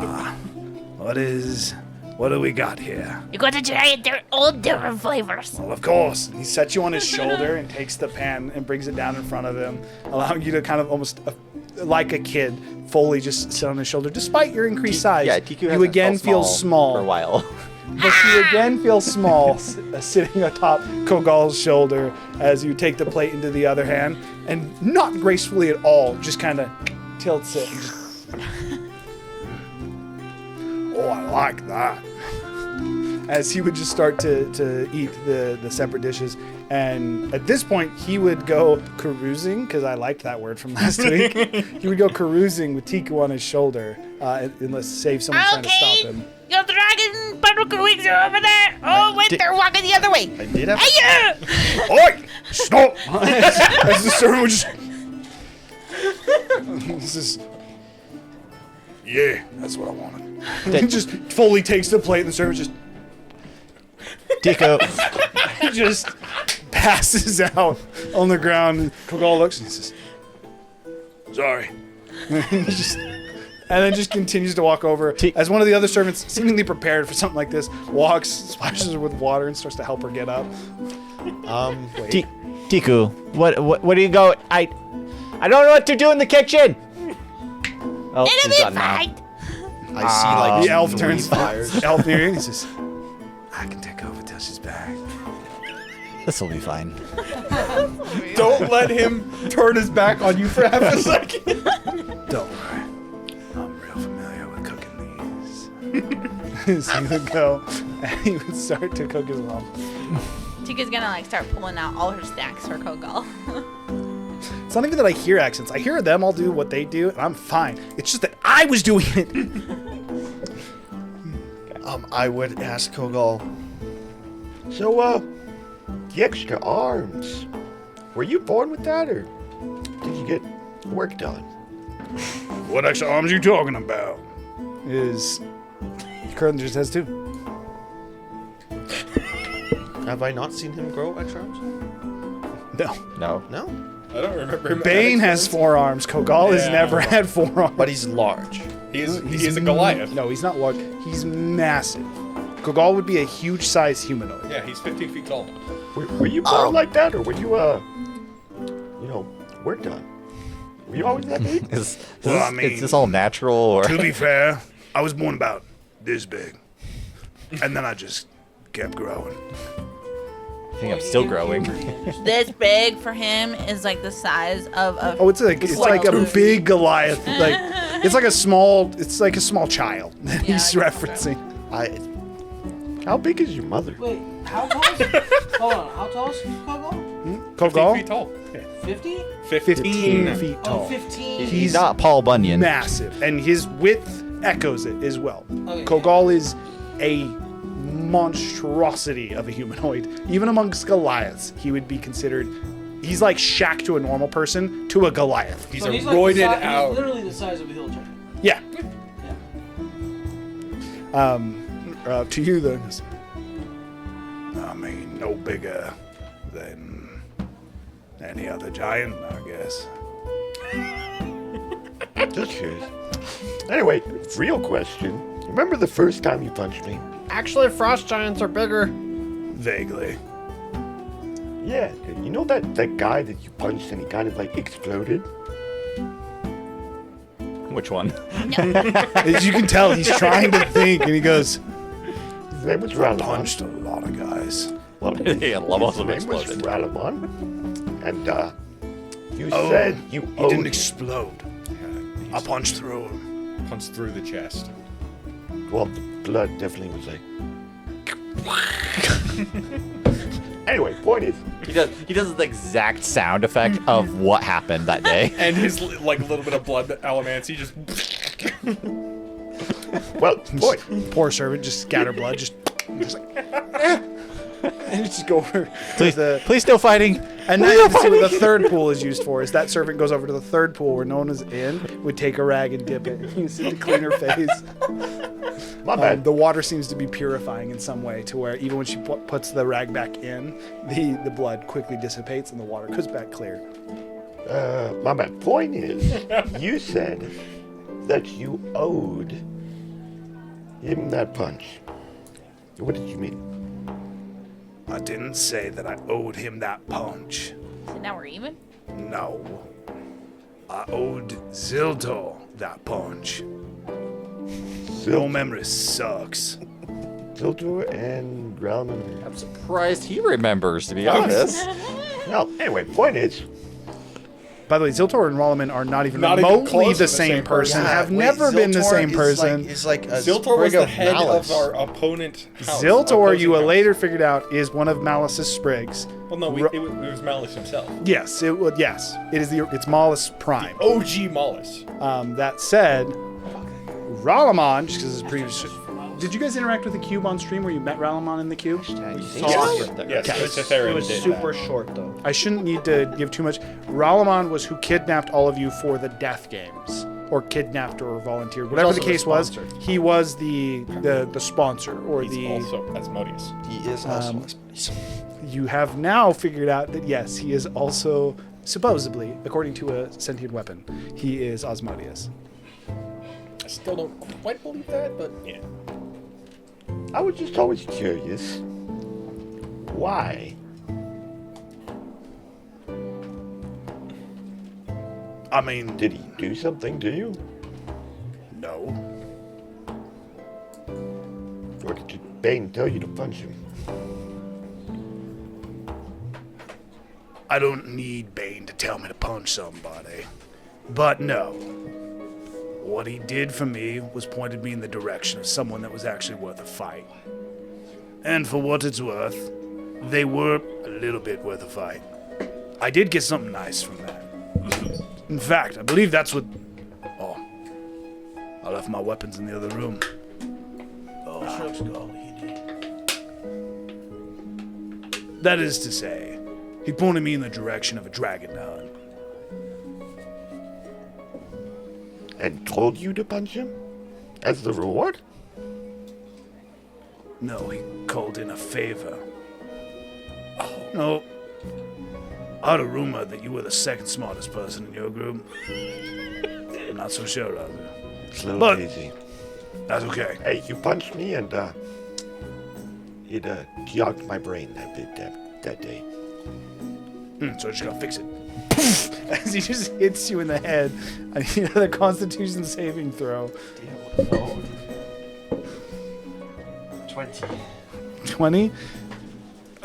Like immediate seeing stars, vision goes blurry. You know when you get up and like you can see your whole vision breaks, there's black spots. And then like instant headache. He goes, there you go. You should feel better now. Well, I would keep talking to you, but Tika pointed out some dragon wings that I really want. As he would go, and as he would leave, unless you decide to stop him. I think that dwarf has been rubbing off on you. Coco, have you ever tried? It's part of the party. The one with the hole in the head. I already told you. We're committing to the bit that people are all doing it. My man has like, we find out the guy's actually like a master like mind controller and is like slowly influencing the party. By the end of the session, you're all gonna be talking like fools. You find out he's actually very eloquent at talking. He's just fucking with everyone the whole time. You're like, I told you I was smart. I told you I was smart. Okay. Have you ever tried dragon acid before, Coco? Uncle Coco? Did you just say dragon Nazi? I think she said dragon Dragon acid. acid! Oh, I was down for either. No, I haven't. I'd love to though. we're about to drop some acid, boys. Check this out. You will detect this. You effectively, Kogal is down for whatever you want to feed him. He does not care. Everything is sustenance and will help him grow stronger. What doesn't kill you just makes you stronger. Exactly. I'll look at this point as you finish your conversation with Kogal. Says, sorry, darling. I didn't want to interrupt you. But to finish Kogal's point from before, there is a few things that were decided. We wanted to change some things. First one, you asked who was the party leader of the different groups. I realized, and Kogal as well, that what's the point in keeping him hidden? It doesn't bring in as much money, really. So I got Kogal to agree, and now we can figure out who leads your party. Yale at this point, seemingly frustrated, as this is likely what pulled him into the conversation. Kind of frustrated with it. I bet it's Skinny. Well, he made it pretty simple. Yeah. You can put me down as the leader. Why do you say that like you're angry about it?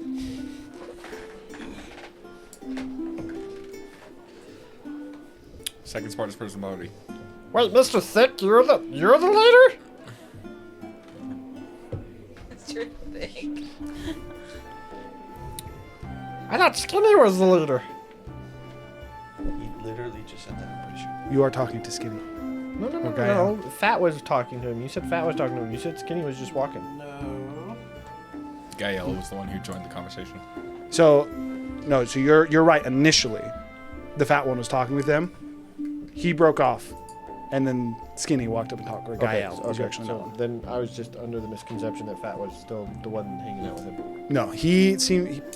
Whatever his interaction was brief. But you are correct that initially he was there.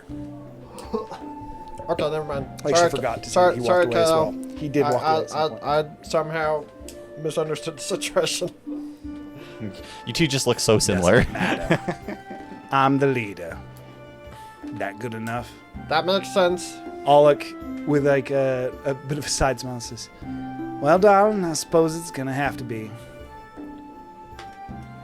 Now, apart from that, you do seem like the smart one of the two. The other one was drinking a paralytic. He's got a pretty good constitution, though. I was surprised he didn't paralyze himself. Guy at this point almost like taking pause, as he had not noticed you before. He's... So that was you. Yeah, that was me. Well, I suppose I should give you this then too. As he would pull out a small pouch. What's this? A return, I guess you could say. Another thing you stole from the bird? No. Who did he steal it from? Just give it to us, time. Was it look like? What does it look like? As you would open up your party fund. Oh shit! He stole Zephyr's purse. It's in his necklace. Yeah. Yes, it is.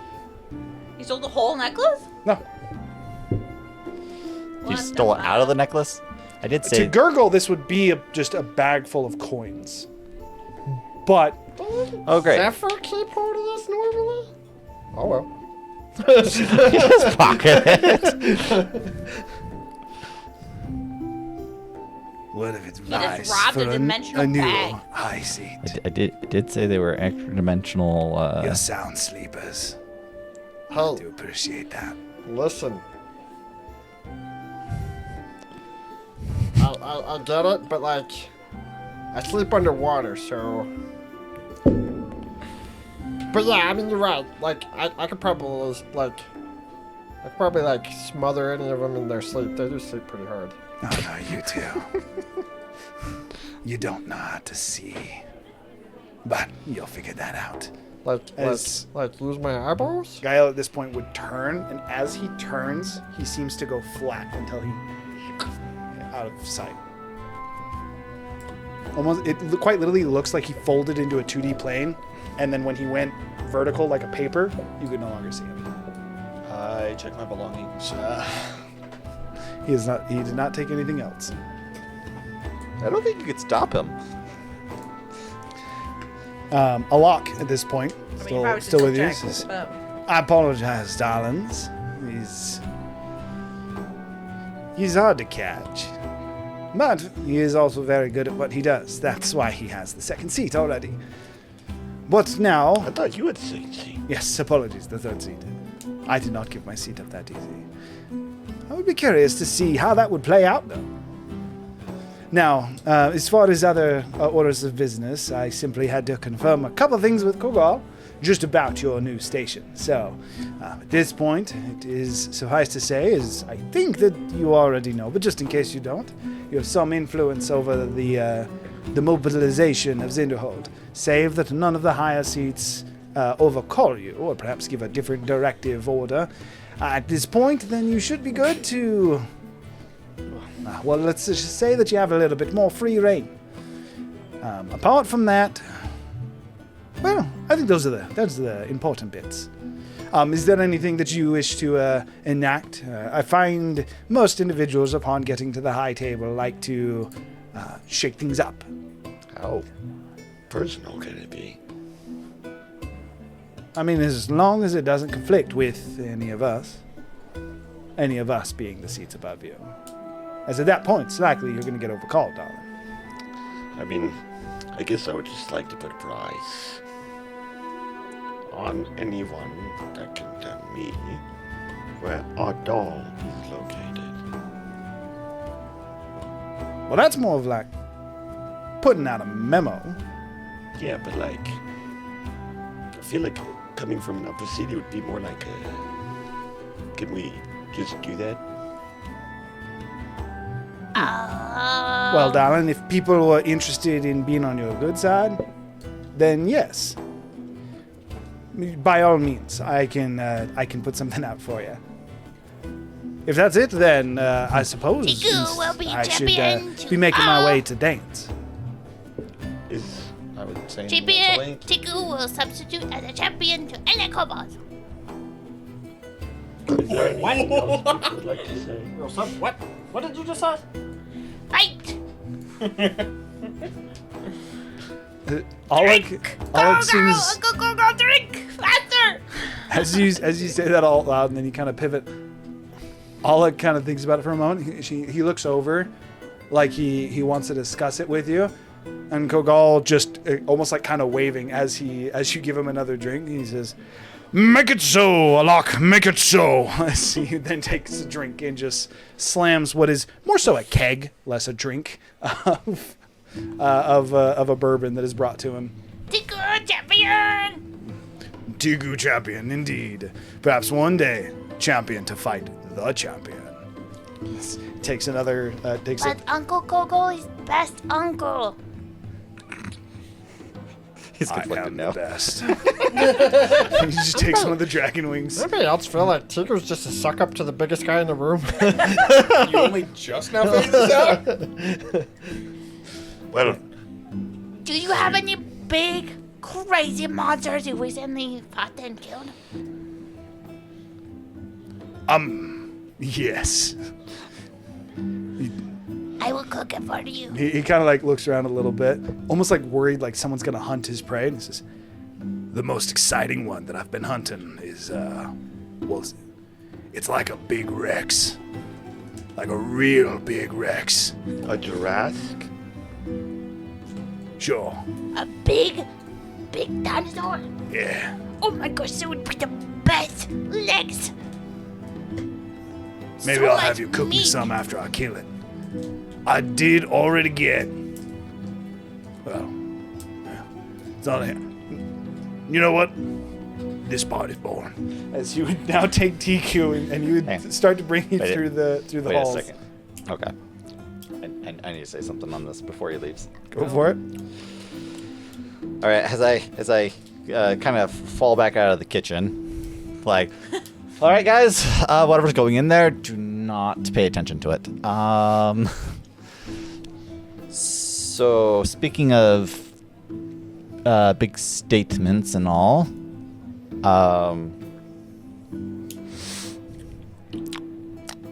how do you guys generally feel together as destroying the gods? To the rest of the Yeah, seats? yeah, straight up. Just straight up asking it. I mean, Kogal's like, he's effectively escorting you out, would stop in the doorway, and he turns even more fascinated in this kind of fun, loving conversation that you're having.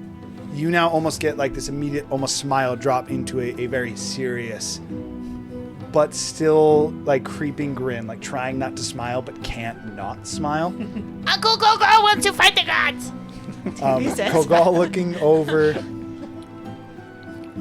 Thankfully, Mr. Cedric is gone.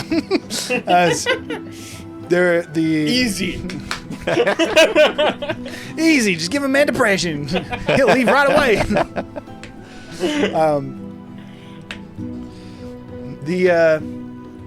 The party would almost immediately go still.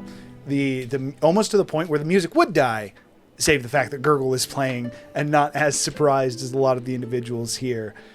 I feel like you need first, to dun dun dun dun.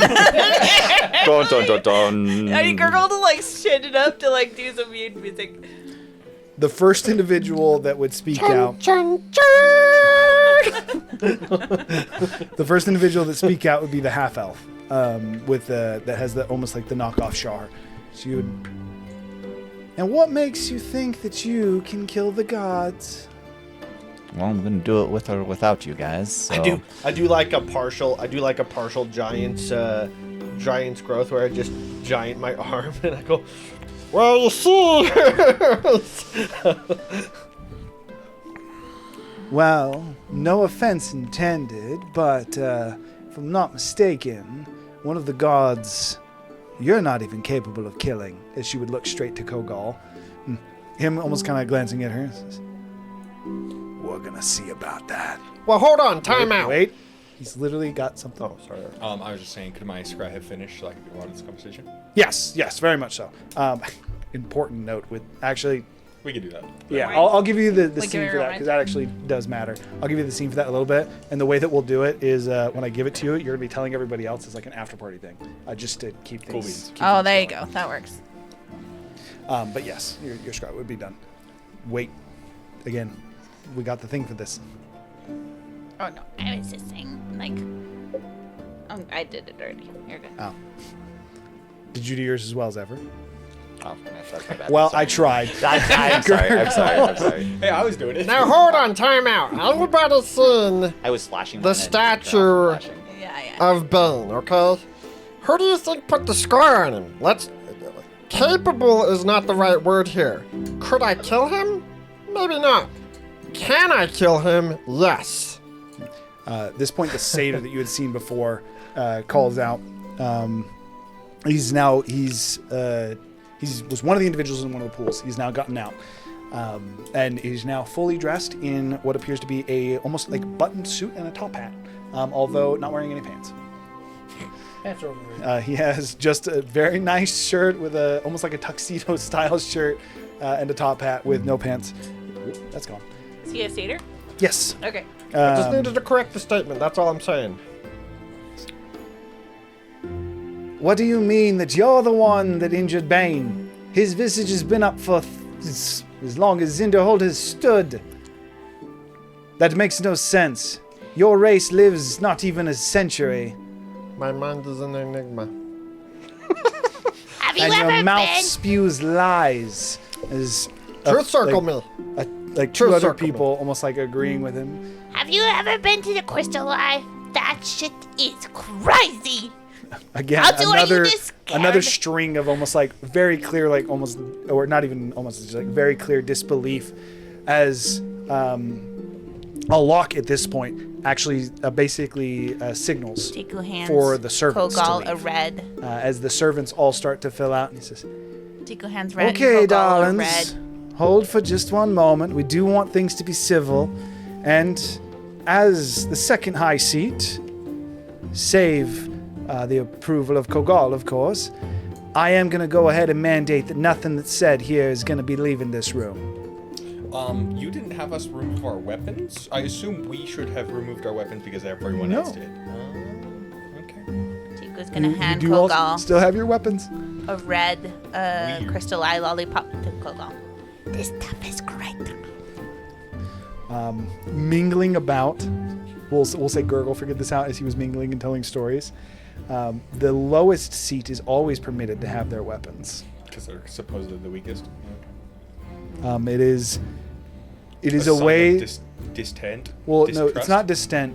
It's a way to egg on, and basically, if a lower seed, feeling confident 'cause they have their weaponry, challenges a higher seed, then they can actually fight. They're egging you on by giving you your weaponry because they can't challenge down. Similar to Kogal, where Kogal will never go out and choose to fight someone per se, but he always welcomes the challenge and in fact encourages and almost tries to like feed into it. For that same reasoning, they allow whoever's the lowest seat of the party to hold the weapon. To the point that, let's say you guys got promoted to seat 3, you would not be allowed your weapon at that party, but whoever was the new rank 5 would be permitted to have their weapons. Okay, that's cool. Okay.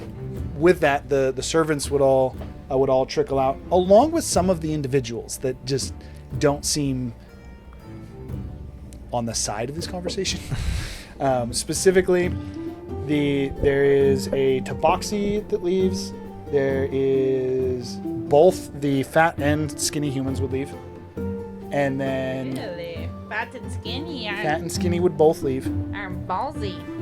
Skinny That's already, it. So there's a Skinny already tabaxi, basically fat, and skinny are the. Skinny already basically disappeared. Yeah, but did he leave? I'm just saying we wouldn't have seen him. Is Yes, yes, you did not see Skinny leave. He's not here, therefore. we Fat was assumed he still carousing, but he is at this point would also make his exit. For what it's worth, his exit would be like a good luck. With that, as the room actually trickles out, the individuals that are going to be left in here, there is a satyr, there is Aluk, Kogal, a half-elf, the Dragonborn fighter. The red one? Yes, the red Dragonborn fighter. And then that's it, actually. So we got, again, Kogal, Aluk, the Dragonborn fighter, half-elf, and then the satyr. So 5 total that decide to stay. Those 5 people still in attendance, apart from your party, of course. The satyr, again, would be the one to chime up. He says, well, the frog's spitting the lies that he's spitting. I'm a little bit more curious about the one that has a little bit more rep. You're looking to kill gods, you say? What the fuck?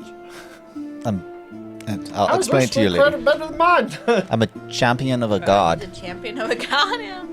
So am I, kind of.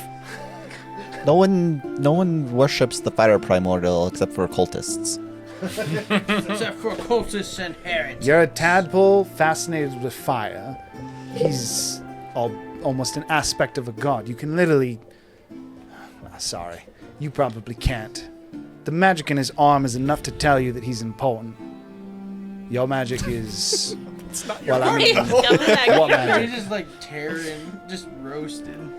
This is frog discrimination right here. Oh no, it's not Gurgle. frog I'm a discrimination. liar, and I'm also a weak magic guy. Gurgle is Well, quite... I mean, for what it's worth, I do actually appreciate and respect one frog. So it's not frog discrimination. It's just you. Gurgle is very skilled in his own right. I wouldn't egg him on too much if you want to keep This your... satyr seems unnaturally aggressive towards him, by the way. Specifically him. Wait, is this... You said a satyr with a top hat? Yes, satyr with the top hat and a vest. Not the same one you saw in the vision, though. But it does look very familiar. Are you Giles? No, I'm not Giles. Good of you to mention the dead, though. Much like your party, from what I've heard, actually.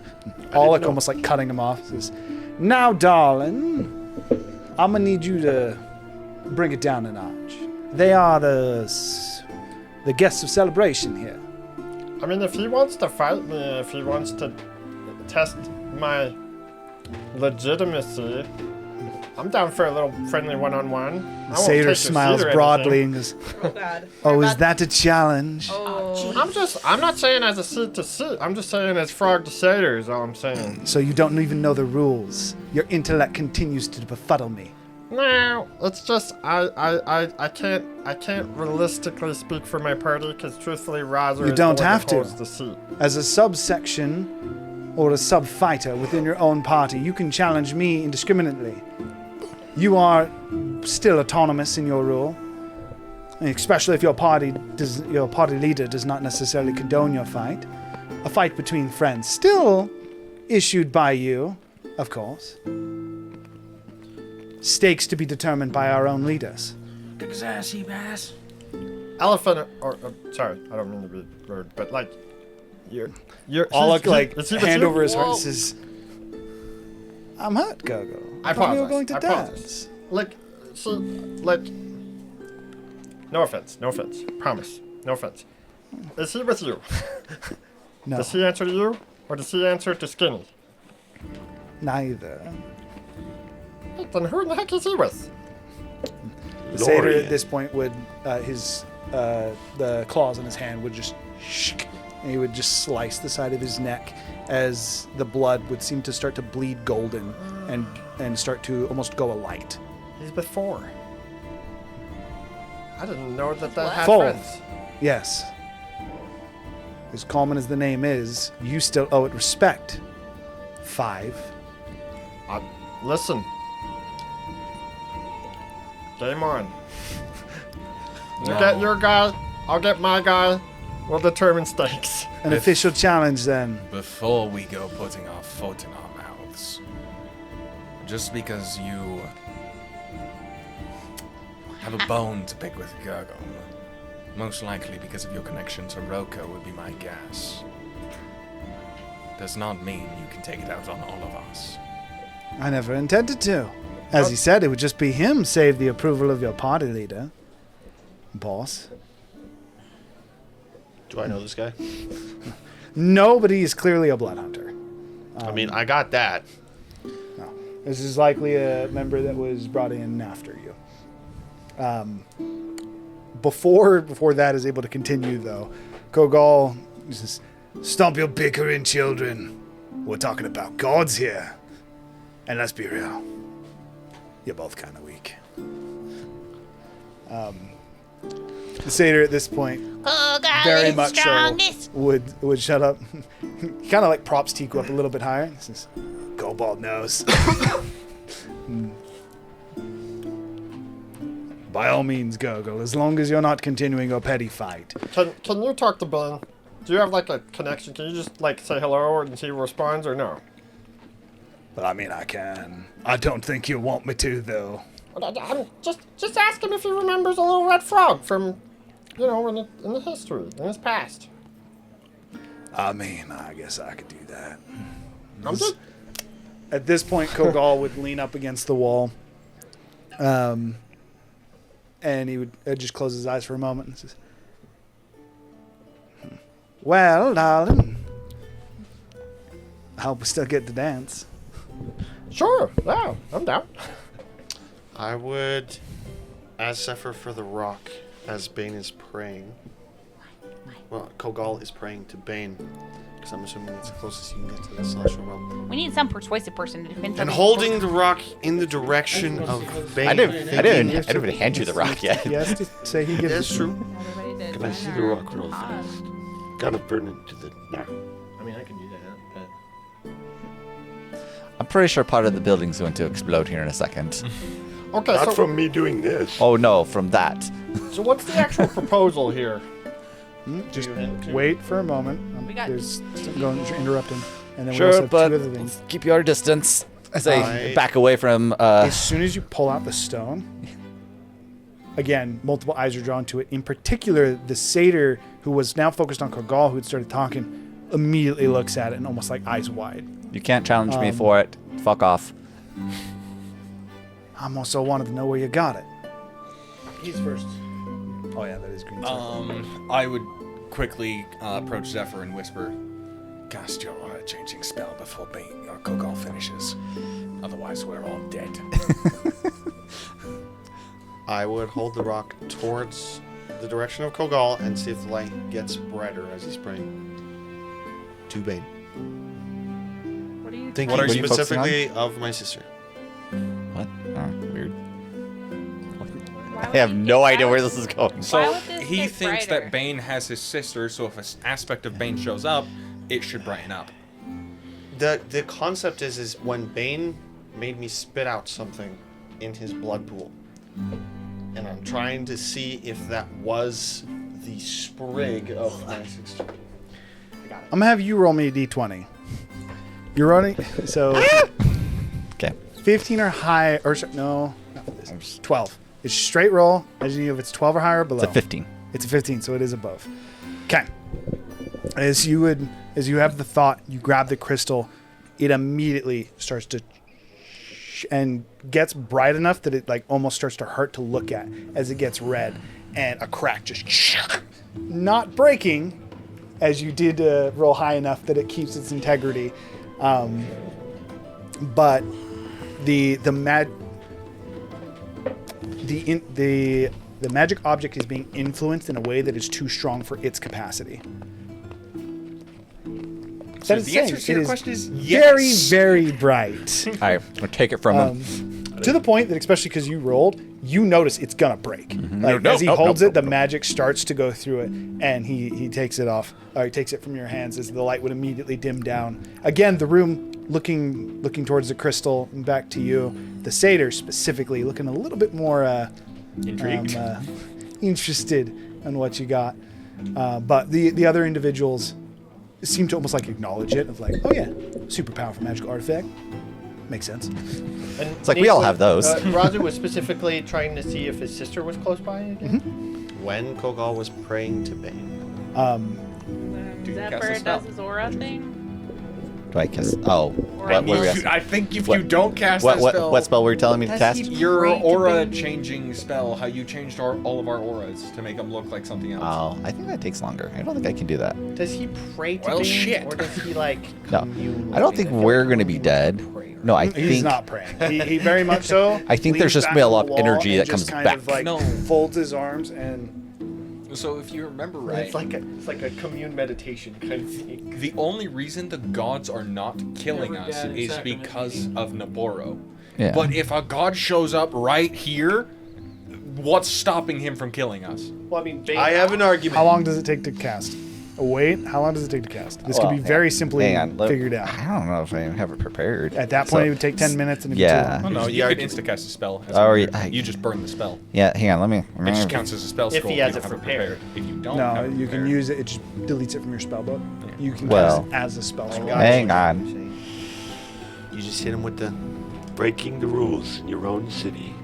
So, are you communicating to him that you want him to cast it? cares. Yeah, he did. Yeah, I'm giving you guys Are a you moment. making it? Are you making it very clear that you're whispered it to concerned? him. Right. You guys have a Whispered it to telepathic him. link. Yeah, I guess I'd telepathically say it. Okay, you tell. I was a Razu. little distracted, so I didn't think about it. So Kane might not have. So I guess he's been using it like. Do you have it you say prepared, it or in more the group chat? impactfully, does Zephyr want to use it? Sorry, I'm going through my spell list real quick. It's very long. I think it's a first level spell, so it should is be. it, at the is it top. first level? I'm just trying to find The it. question that I have is, did you say it in a way that Gurgle would have heard it, like through the mind link? Or would you have Sure, just I will have said it through the mind link. Okay, then I'm just gonna say. Even if Bane shows up, he's not going to attack us. There's no confirmation of that. He You like doesn't. to make these leaps of logic, but why not just cover our losses? Second level. I mean that's fine, but I'm just saying he won't kill us because he won't think it's worth the sport. Like ultimately, You he's don't arrogant. know that. Yeah. I literally It's, met the it's guy. not ritual, Yes, so I do. can't cast it right now because I don't have it. Well, actually, wait. Hang on. Maybe I do have it He prepared. literally You left me met the alive. guy how Let me many eons of I don't think so. centuries ago? Well, I mean specifically Second 700 level. years ago, according to like at No, most. I don't have it prepared. I can't cast it. No, it's been Okay. thousands. As No, he Zephyr said would it's communicate only back to you, 700 he years would not since be able Bane, to. It's 700 years since Bane has ascended. Yeah, which means that when we met him, it would have had to have been. And that at least time 7. couldn't have been flubbed at all. In fact, no, we know it's been flubbed. On that note, Fudge. Anyways, as Zephyr communicates that he does not have the spell prepared, anyways, Kogal Bane, would Bane then wants the fight.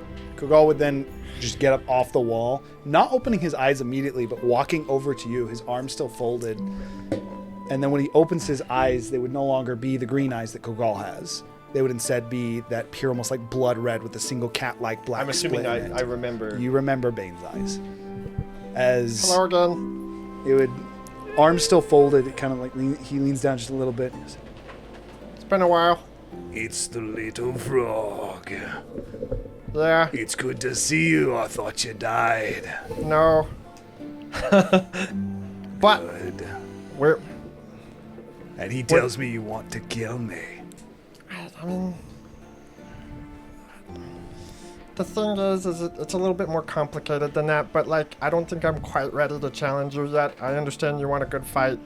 I'm still about the The same. idea is all I need. Hey, As he would unfold his arms, and then Kogal would he'd bring his hand down to your chest, and you'd immediately feel like a burn, not like a fire burn, almost like a dry ice burn. As he would, and you feel it almost feels like blood is being pumped into you rather than pulled out, but through parts of your body that it shouldn't be, like it's being morphed into your bones, almost fused with your skin. As he just, I look forward to meeting you. There's my invitation. I would. as Grandpa Bane. the What is Tinker doing? you would immediately gain the knowledge of effectively think like a spell scroll that he just put into your chest. like an you just- invitation to his realm, basically. You just got a plane shift to the celestial plane, specifically to Bane's. to Bane's location. It is a one-time use. You can obey. You'd be able to open a portal to Bane's place. Does Worth it like noting- physically leave a mark or anything? No, it does not. Actually, yes. It totally It's going to does. slightly cave in your chest. Very slightly. As he would take his hand back, as you would feel the bone like and break backwards as he very much so caves in a minute. He says, Now we're even. I look forward to our meeting. Before he would so you would then close his... vanish. Oh, wait, no. You said something first. Sorry. Grandpa Bane, do you want to fight the other gods? Do we have to roll like a thing, or is he just not using his god presence on He's us? not. Other than him talking, this very much so seems to still be Kogal. You being on his shoulder, he says, they're way too scared for that. What if they don't get a choice? Who do you want to fight the most? Kogal's rules are my rules. He got them from me. I don't challenge those weak. It's like squishing bugs. It's no fun. But there's got to be one that's kind of strong, right? And real quick, I know you can't stick around long. What's your opinions on the current Wars of Ascension setup that the others have? I assume you're not in favor? It is quite boring. I figured. That is to say, as you would look about the room, and the other individuals in the room have now started to realize what has actually happened here. The Dragonborn would drop to his knees. The half-elf is hiding, although you can still see her specifically. She is stealthed into a corner. Oh, by the way, I did want to also make an active perception check to see if Skinny or Fat is still here. Go ahead. I don't know if I'll see him. Effectively, they're taking very different reactions to it. What you got? 22. I doubt I see him. Okay. They do not Wait, seem... you can use the what They would do Clay not seem to Beekman be do? here. To finish with yours, You can use your what would Clay Beekman do? he would start to look around. I No, think that he was gave on it to... That's to Kane. Kane. Oh, actually, Oh, I thought it was for your you didn't use it for your performance. Keep on forgetting I have this. Hold that thought for a moment, as in answer to your question, Bane looking around, say, I can say I'm in favor. I wish you the best of luck. I hope I'm on your list. Oh, of course. All of them are. Will I have to kill you to get it back? You talk, he does not turn to you. Kind of like, You hear some wind? as the eyes would fade back to Kogal. He's a bitch.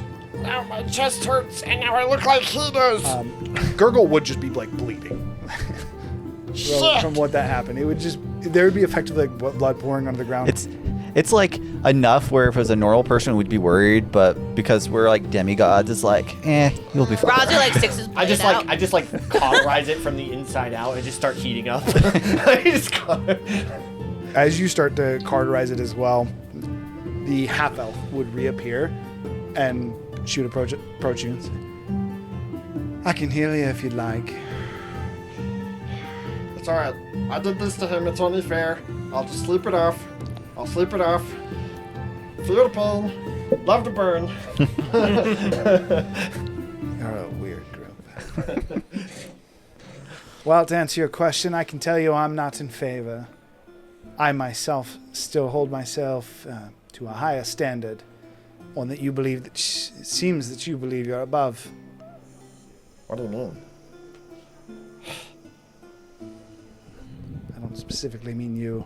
In fact, your purpose seems a little bit smaller in the scheme of whatever it is he's looking to do. I mean, it's kind of the same thing, really. May I ask who you are? Are you a champion? Make a persuasion check. Yeah, the Clay Beekman thing. By the way, You 20, do 20, have the Clay Beekman. You only- 29 if it passes to see him. They do not seem to be there. Either it did not, or they are just not there. Okay, you don't have to use the Bardic Inspiration unless you fail. Just so you know, that's an 18 with plus 0 and a 28 if I need to use it. Again, with a plus 0. You do need to use it. She would turn to you. She says, I'm not a champion. Would you call me next? Next in line, I guess. My name is Alara. Do we know who this is? No. Also, Yeah, we apologies. fucking do! Chill. With that said, again, I am not in favor of your vendetta. And she would now exit as well. The Dragonborn standing up and says, Well, you know I'm in now. as he looks to Kogal, and Kogal actually still a little bit like almost like still coming back to himself. As he kind of like shakes his head. And says, Tiku's like I waving, don't jerking like under his that. nose. You do know the big boss. I told you guys. You guys are all thinking I'm lying. I'm not a lying frog. And you mean to kill him too? Eventually. It's probably later on the list. But you can do I will. Let me know. Oh, for sure. So, kind of what I was saying earlier, we are planning on kicking back off the Wars of Ascension. The current Pantheon's been around for too long. It's been unnatural. We've done our research and found what they've been doing to stay in power. And it will eventually destroy the world. That as well. Alec, almost like a little bit interrupting you, but also like he was trying to leave his journey. He says, "Darling, you don't gotta explain your reasoning to us. We built this city. On rock and roll. Some of them are less inclined, scared of the fight that may come, but and this is the first time you see like a true like think like when you're talking to someone who's you're making friendly talk at like work, and then you bring up their hobby, and it just like flips into like this personal, as Alec would. And I got to tell you, darling, we do love fighting." Did Centaur react at all to Bane's appearance? Centaur has been completely locked on Zephyr since the crystal was pulled out. Centaur. Satyr. He said Centaur. Satyr. I Okay, hated him. sorry. Satyr has been locked on Zephyr. Since But he the crystal was didn't pulled out. react at all when Bane came in? Nope. Not even remotely. Didn't even seem phased by it, in fact. Who is this satyr dude? What are all these like people? Go ahead. I would ask Kogal. Do you know why Bane's ascension was postponed? Kogal kind of like looking about the room. Well, for this one, honestly, I need to mute that immediately. Why is that not on mute? I have never once forgotten to mute my phone during D&D. And all of a sudden we get attacked. Suddenly a marine is stimpacked. I didn't know you could mimic you. That's Gurgle. That's Gurgle flared up. Sorry, that again derailed me. He says, I wouldn't recommend anyone passing this information along, as I would have to kill you. But if you really want to, I guess you can. as the different individuals, Give me your reason. those remaining don't seem that phased by the events at this point. He says, Bane's ascension was, well, be more accurate to say the year is a lie. I can't tell you exactly why they do it. I don't think Bane cares either. But something important about the cycle. Perception for the world, I guess you could say. You know what I just thought of? I don't think that there's a possibility Bane's not even there. Like, if you want to think about illegal gods, like, in that sense, I know it's a weird way to think about it, but, like, he might actually be one of the few legit ones at the moment. Well, based on when he was on that mountaintop, no, he's not. Because that's when I'm pretty sure the gods Can took Uncle over. Bane finish his story? All right. Bane left. When Razu tried to talk to him, he said, Can "Does someone hear Uncle- wind?" I And meant then, Kogal. Can Uncle Kogal finish his story? Well, I mean, the story's pretty simple, though. Bane, his ascension, as you call it, is delayed, or it's not exactly accurate to say that it is the year that we say it is. And the reasoning is, again, just simply public perception. to stop people from thinking that the Wars of Ascension stopped. Yeah, effectively, right? As he would look to Alec for confirmation. Alec comes out and says, "Yes, darling. The gods don't want the world to know that they've, Fudged the rules. I was gonna say, nailed their chance to the floor, but that's a way to put it too." Are we talking about like a treasure chest, or are we talking like literally their chest? I said chairs. Chairs. Their positions. Their chairs. That is to say, Bane is still newer, from my understanding. In fact, I've been working to, as he would look across to the Dragonborn. The Dragonborn would just reach into his satchel at his side, starts to rummage through some papers, pulls out a notebook, or more accurate, say a journal that seems to be bound with string. Effectively, it looks like a homemade journal. He would start to flip through it. He says, for what it's worth, I think we're coming up on the actual millennia since the Ascension. That said, if our findings have been accurate, it is not 100% accurate to say that all gods ascend in 1,000 years. Depending on their power, it can sometimes be a little bit longer. That is to say, Kogol is the only one I've researched, mind you, as of right now. But that is to say that Kogol, maybe 2,000-3,000 years from now, would likely start to wane. Bane? Yes, apologies. Bane, I think his seat's power would start to wane 2,000 to 3,000 years from now, just based on the current levels of divinity and celestial arcana that is currently invested in him. Who was first, Bane or Talos? He looks to Alec and he says, "Apologies, darling. Most of our research centers around Bane here. But if you do want the to..." most recent ascended would be the simple answer. Talos? Bane. Oh, no. Oh, we do know that Talos is the most recent to ascend to power. Alright. That's what I figured. Which means that the gods have been this pantheon for eons, as I said. It would be It is when not we been. were on that mountaintop. That would be when Bane ascended. Gurgle just said that he's only been in power for 712 years, and that is inaccurate. Don't we actually know exactly when it happened? I'm just going on whatever. Didn't you ask for the year? He did ask for the year, but it was in a different calendar, so we don't know. To answer your question, Zephyr,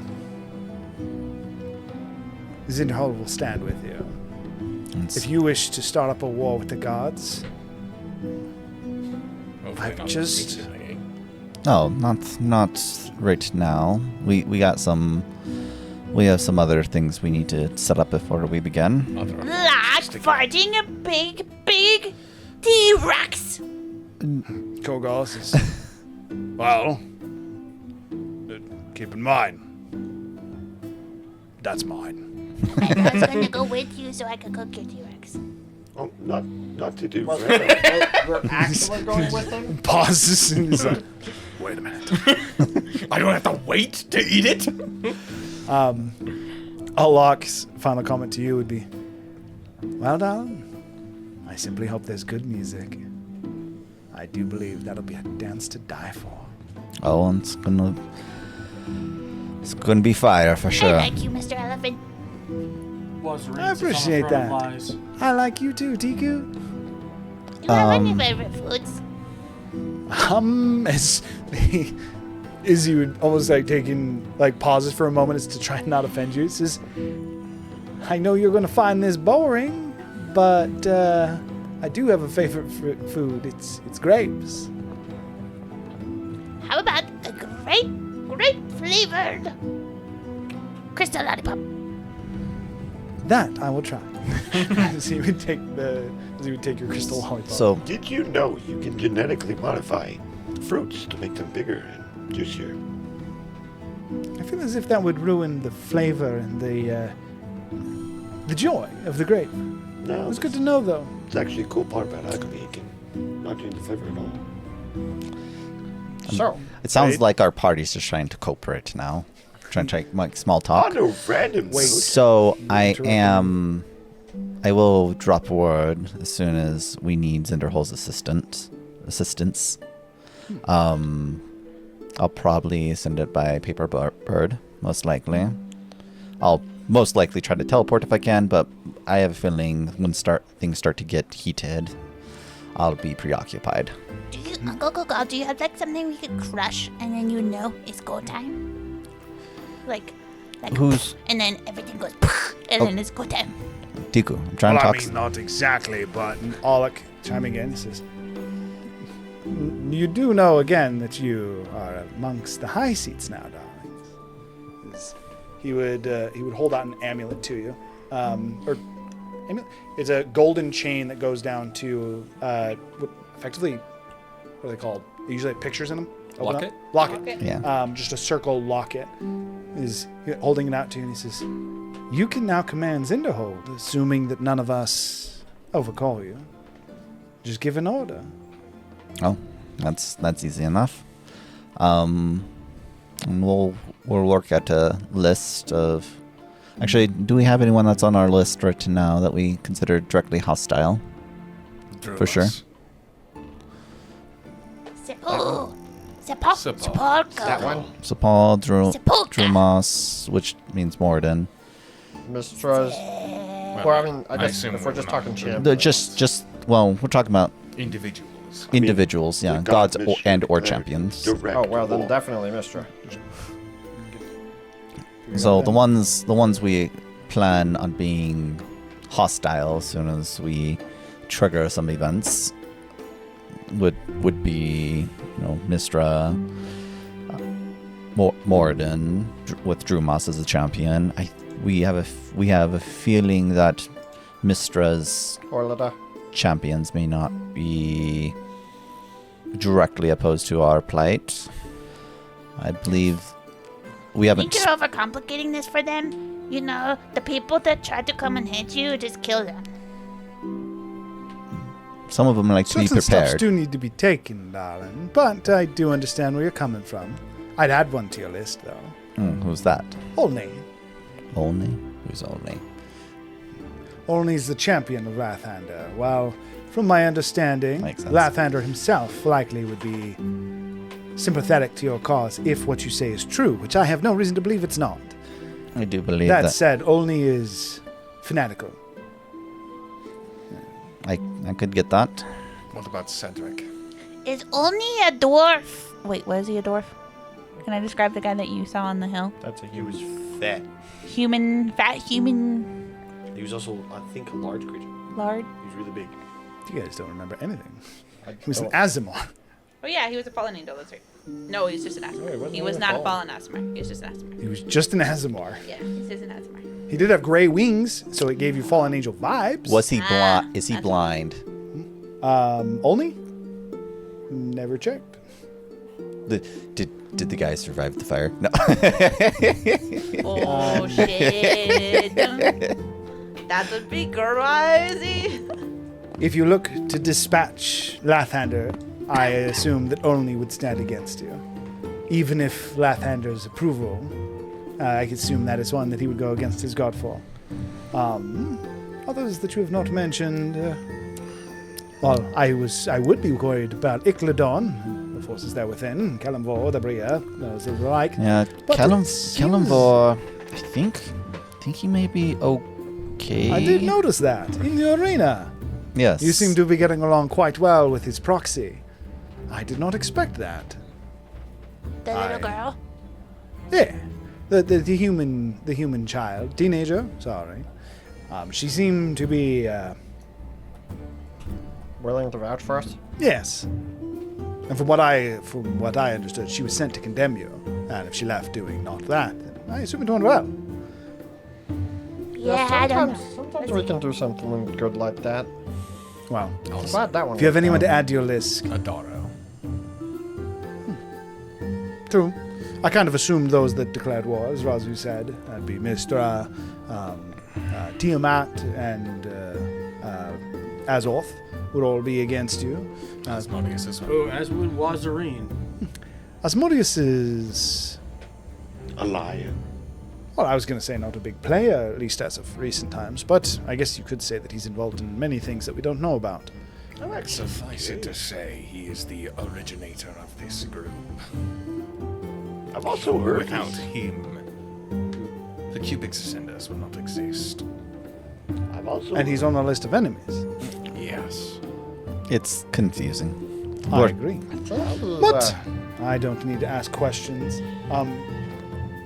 The Dragonborn is actually like almost like a The note taker of the group. he is writing everything down in this this made notebook that he has. I actually heard Asmodeus lurks around our group. So if he's been off the board, it might be some of the things that he's doing. I'll Who's not a be sailor, here. by the way? What do you think, Boss. sailor? The individual who was still looking at Zephyr kind of breaks and looks towards you. I don't have any problem with your godly conquest. Perhaps could even be convinced to help for the right price.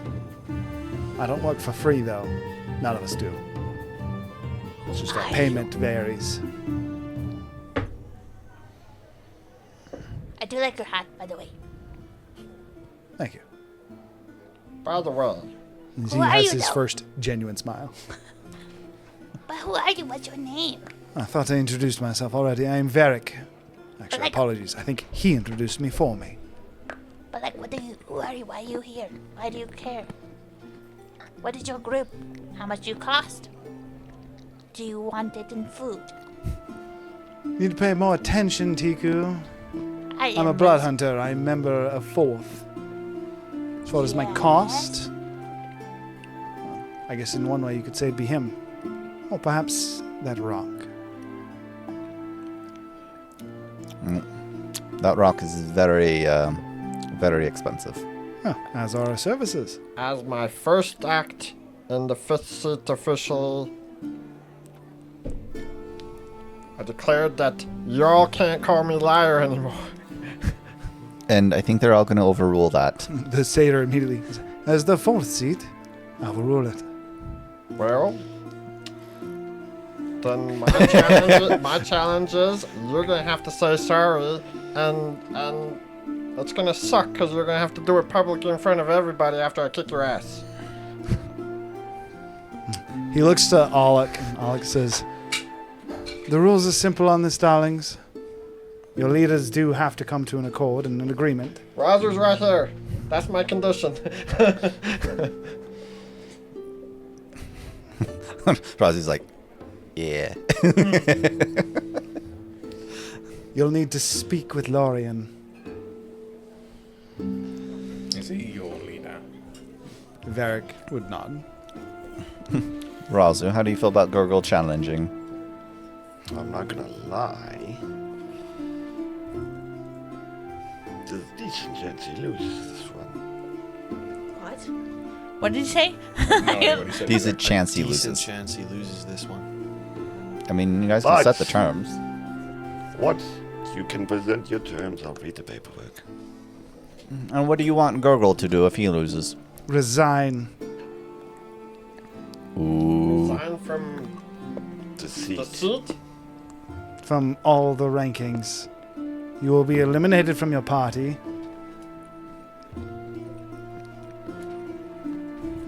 Be a normal drag of Zinderhold. Of the road? Pretty sure there has to be equal value in these exchanges, doesn't there? So make your counter offer, Gurgle. He has to be my personal bitch in the city, even though he's in a higher seat than me if I win. Oh god.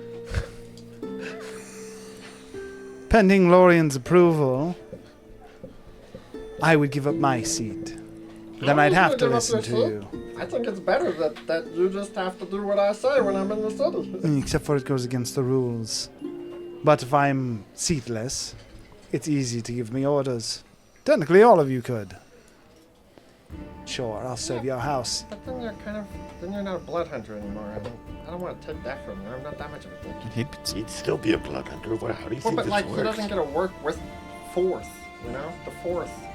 I mean- guess he can. So all you are is your C tier. You cannot work with your cities, with your friends. We could hire like with your anyone we dwarven want. royalty.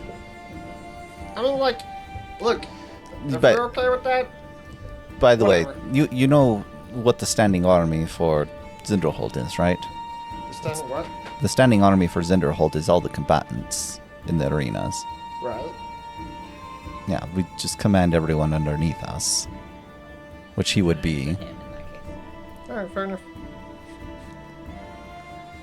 Pending Lorian's approval, and Alec kind of nodding, says, pending Lorian's approval, darling. I wish you both luck.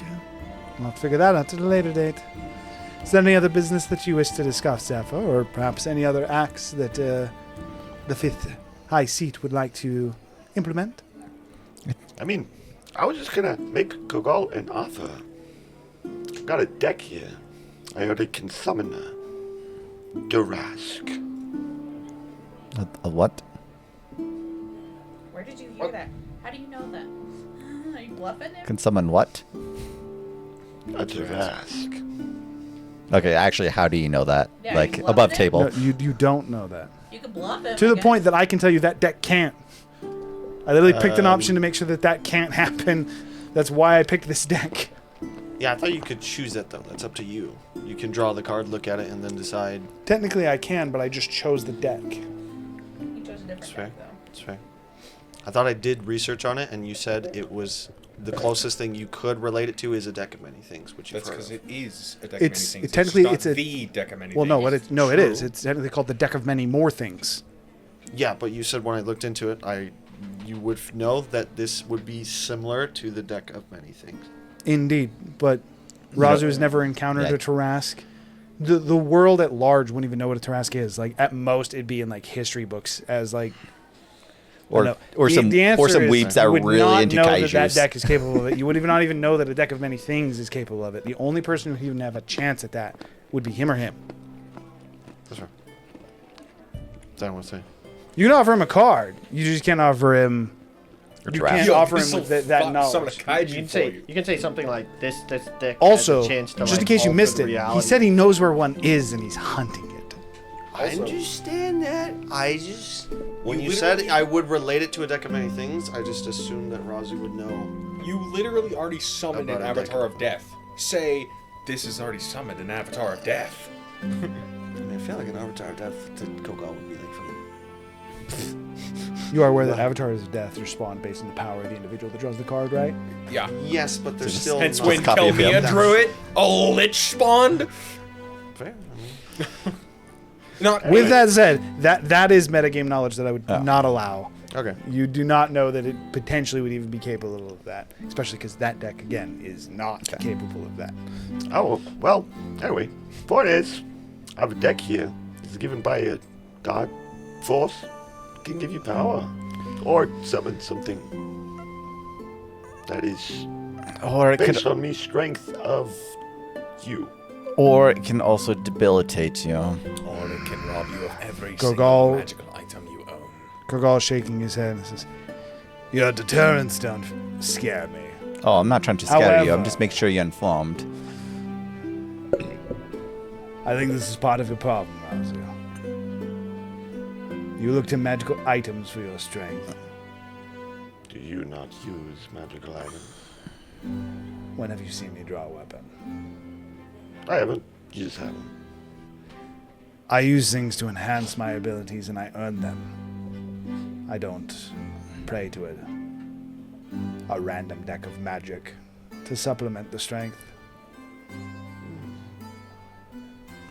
These are very opposing, like, ideals, by the way. He's like, yeah, I fucking use all the shit. Every enhancement I can get. I would use an item, but not one that I did not earn. And drawing a card is not earning it.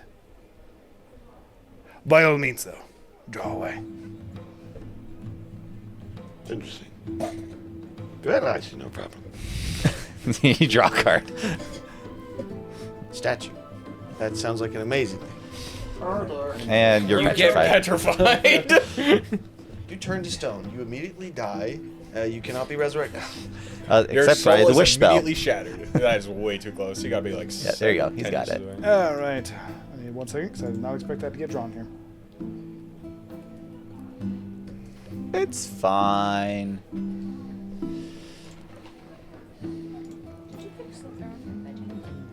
You said statue? Yeah. Yes. I do need my book. Why do I own this one as a physical? Why not? Here we go You again. got suckered. It's to make you feel like a wizard. 10 2.0. Sorry, I don't mean to. Kane 2.0.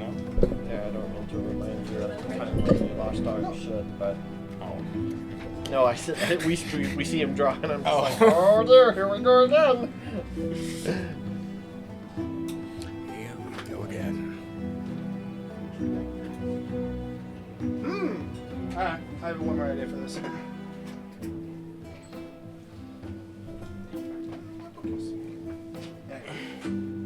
It's fine. So today's sponsor. Is again tree. By the way, I just took. Oh, I just have it out for this occasion. And I just forgot that I had it out. I just took 50. I took 50 damage for that harm, just because. Oh yeah, I was gonna. The only reason I didn't tell you the damage is because the half elf was gonna heal you, but you declined it. Yeah, I just took the 50 damage, just in case this. I haven't actually pulled out a book. Just in to case pull this this ends up. up being a combat. 1 second. I can tell. What statue is? Because you know what it is. I have no idea what statue is. Oh, something else. It's okay, Tony. We just need to augment ourselves with our room. Then we'll be exquisite. Tattoos, room leaf tattoos. Now I need to chip That's what something we on need to you work as on. well. Yeah, that's dangerous though. And while Hiram figures that out, we are going to go to a quick break. That's actually a good idea. As Razu draws a card, I didn't even think about that. We're gonna go to break. I lost track of time. We'll be back in a bit. See you in a second.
And we back. And we don't have everyone. Because people are noobs. It is what it is. Okay, and Gurgle? Gurgle got inspired? Yeah. Yes. Yes. Yes. Gurgle is inspired. Let's go. What the heck is that message, Jasmine? Oh, I think she's talking about the pirate ship that looks like a dick. Yeah. What the? I do not recognize it at all, but fair enough. Shark? You know what? I don't even want to know. I just saw that message, and we're just going to leave it there. Again, Gurgle was inspired. Razu, drawing a card. As Razu decides that what can go wrong, I think is what you said, right? I already drew the card. He said you can go ahead and draw a card, and I was like, yeah, I don't see a problem with it. Yes. Okay. As Razu would draw the card, and you look at statue, which I put somewhere. You handed it to me. It's gone. Doesn't matter. As you would look at statue, you would watch as your feathers start to turn gray. As rapidly, almost like spreading out from the card, the gray liquid seems to seep off and blends into your feathers, into your skin, and would give you a grayish hue. Your bones would start to freeze in place, unable to move, before almost kind of cracking it. As almost like bark skin, you seem to be made of stone, at least on the outside. How would this feel? Do I feel slower? It's gonna take some getting used to. Doesn't feel slower. That said, as you move, and almost like as you kind of pull your wrist down, you hear it almost like cracking, like a rock breaking. Like, and some of the gray stone seems to fall off from you. Does the gray stone, like not the gray stone added, but my actual body's like falling off when I do that? Yes. You are pseudo petrified of sorts. Interesting. Smart. I'm not sure I'd call that power, but whatever works for you, I guess. Now, I had something to show you, Tico. As Kogal would look to exit, Alok at this point as well and says, "Well, darlings, I do suppose it seems the celebration came to an early end, unfortunately. Most of our guests have left, but I will send," he would gesture some of the food on the table and says, "You're welcome to take any of the leftovers. Anything you leave will likely be fed to the servants for what they want, and then pass that to the beasts. Seems we did not get our dance, Gergo, but perhaps arrange it for next time." We don't need an audience, if you really want to know. I mean, if you're offering, I'd be more than happy to oblige. I'm down. I gotta practice this magic stuff.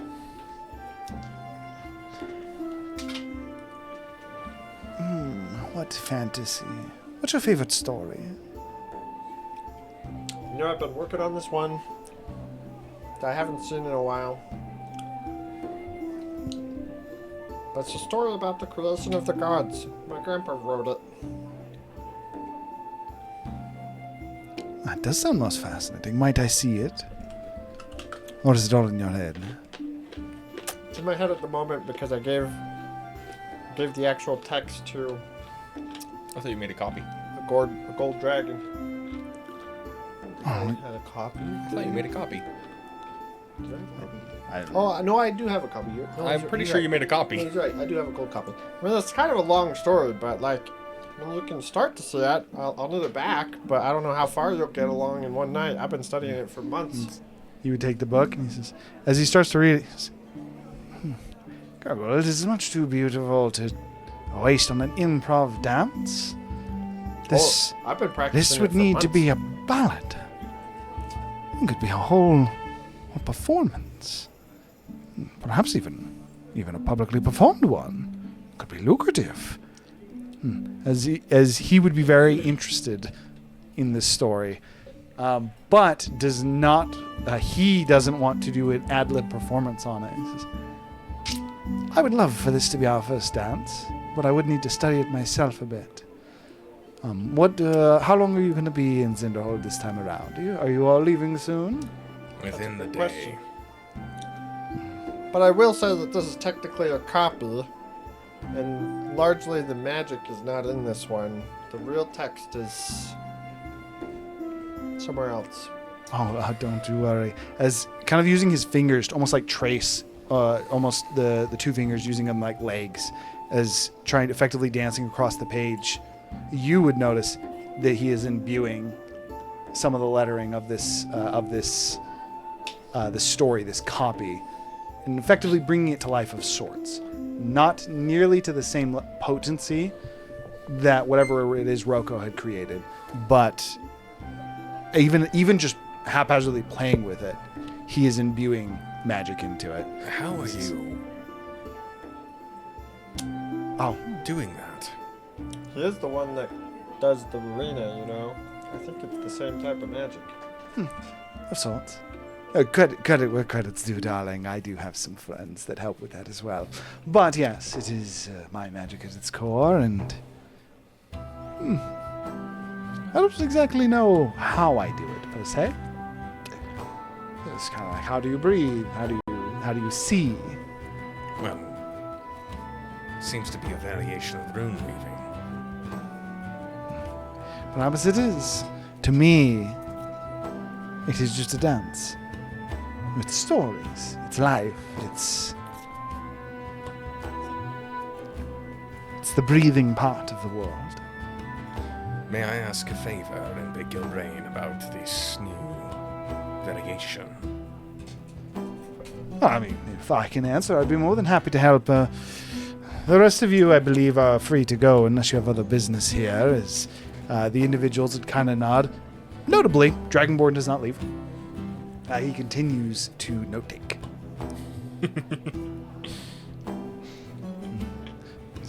What is your question? Well, I guess my question is, could you trace, and I'm going to pull out a rune of dance. And I will just show it to him on the paper. Can you dance to this? And again, he would start to trace his fingers along it. While he's tracing, I want to actually pull out a second piece of paper and I want to write down the elephant danced gracefully under the moonlight, and then I'd show him the second paper. Something that you notice this time upon a little bit closer inspection. So Alok, I'd mentioned this first time you met him, but he never really holds still. As he talks, it's almost as if he's in a constant sway or a dance, sometimes a skip. He's always moving, whether or not it's in a small circle in place or in more wide sweeping motions. As he's tracing the lettering on the page, first thing worth noting, as soon as he looks at it, he seems to close his eyes. And as he actually is tracing it, he's actually making that in the floor as well. He's effectively doing a small little dance in a 5-foot square, you might say. He's doing a dance, drawing it on the floor while he traces it on the paper. With that, though, as soon as his dance would complete, where he had danced, much like he was drawing in the floor, there is what appears to be almost like a gray hue that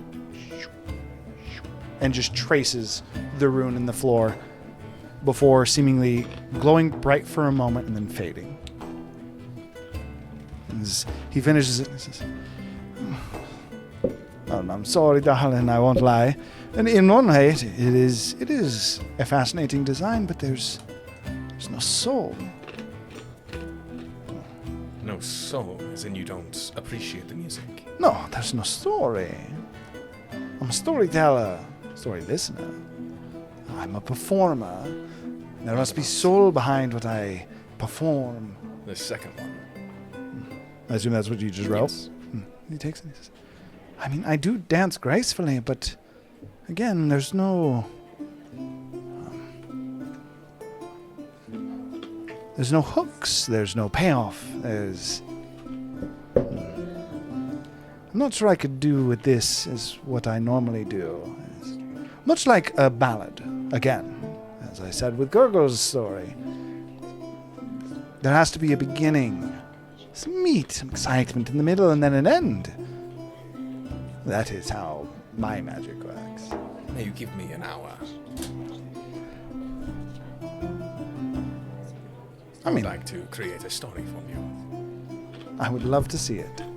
Perhaps I'll visit you down on the lower floors once your story is complete. That said, did any of you have anything else? I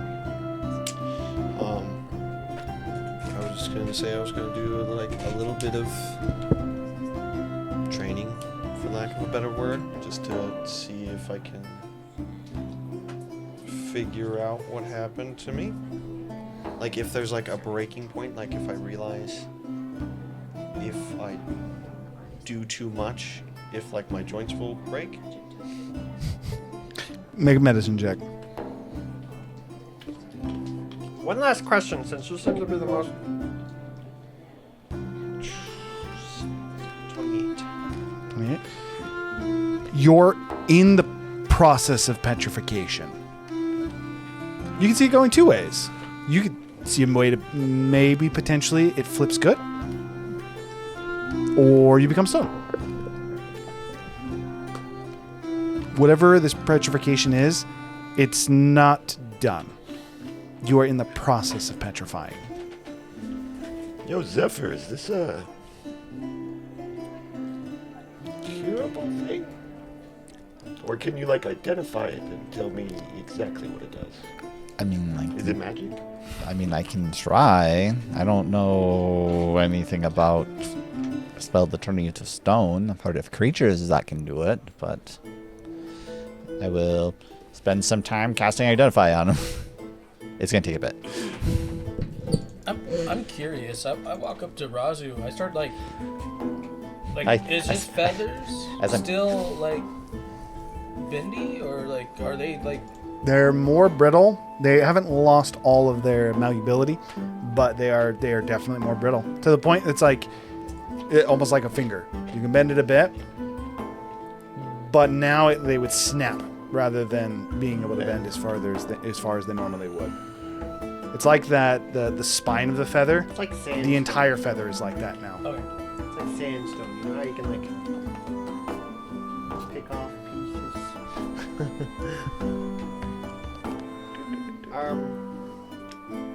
One last question before we retire for the night. By the way, you can make a copy of that story if you want to practice, because I doubt if we do leave tomorrow that you'll be able to complete your preparation for the duet. That's if we want to call it that. Maybe Cam will join next time. But anyway, I doubt you'll be able to complete it, as I've been practicing for a month and I'm still not even ready. So, months. We can definitely make a copy as you would hand it to the Dragonborn. But be careful with that text. I think as you'll study it more, you'll realize maybe it's not the best to go into just anybody's hands, you know?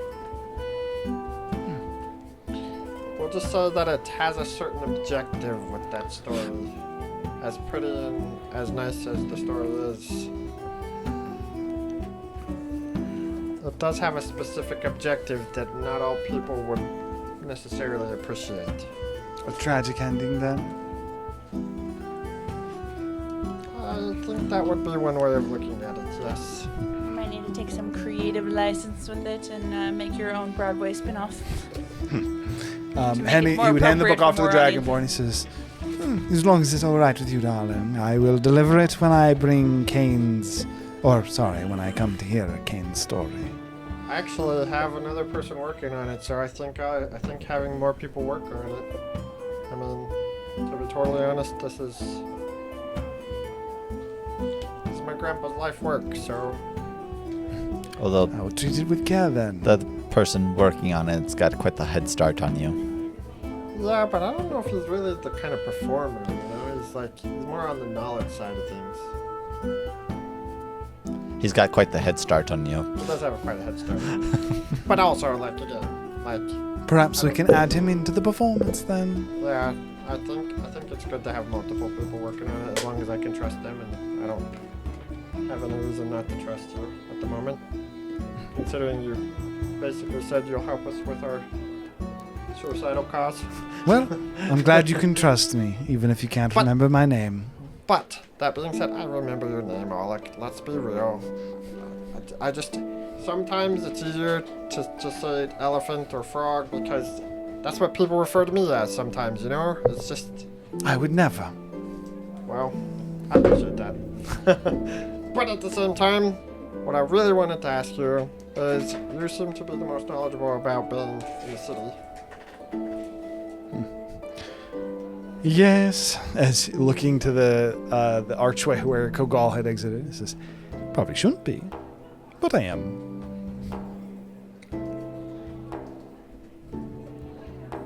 How many people has he, over your experience, given a personal invite to his realm? That would be one. Sorry, too, if you include the connection he has with Kogal, but no, that wasn't a given invite. Kogal forced his way in, so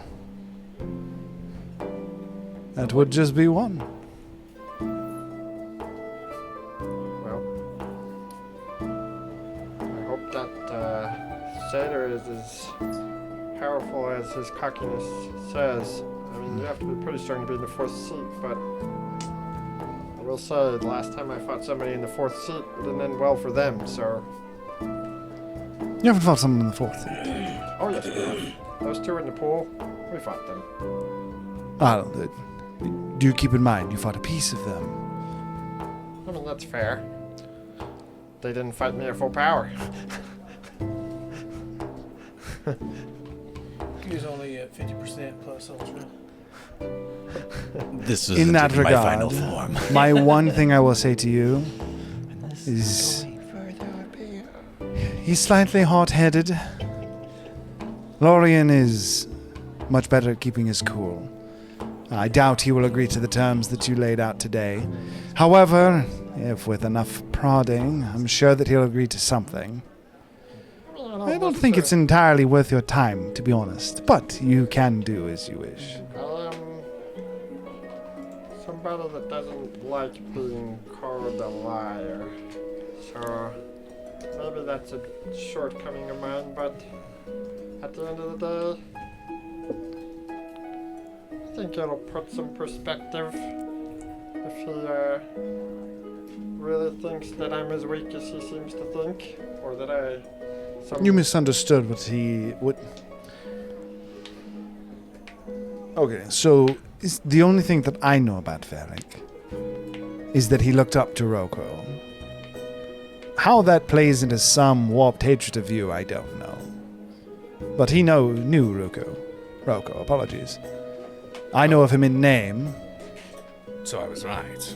I was kind of guessing in the dark there. From what I understand, yes. Roko was a bit of a mentor to him at one point in his life, when he was young. Mentor is more role model, you could even say. How he ended up how he is now, I couldn't even tell you. But something about you seems to, I guess, trigger something in him. About some trauma with Roko, I would assume. So, do with that what you will. Maybe he can tell you more about your grandpa. Maybe he dies in a fight with you. I wouldn't kill him, but... Do you think he'd kill Gurgle? Based on that interaction, unless the rules prohibited it.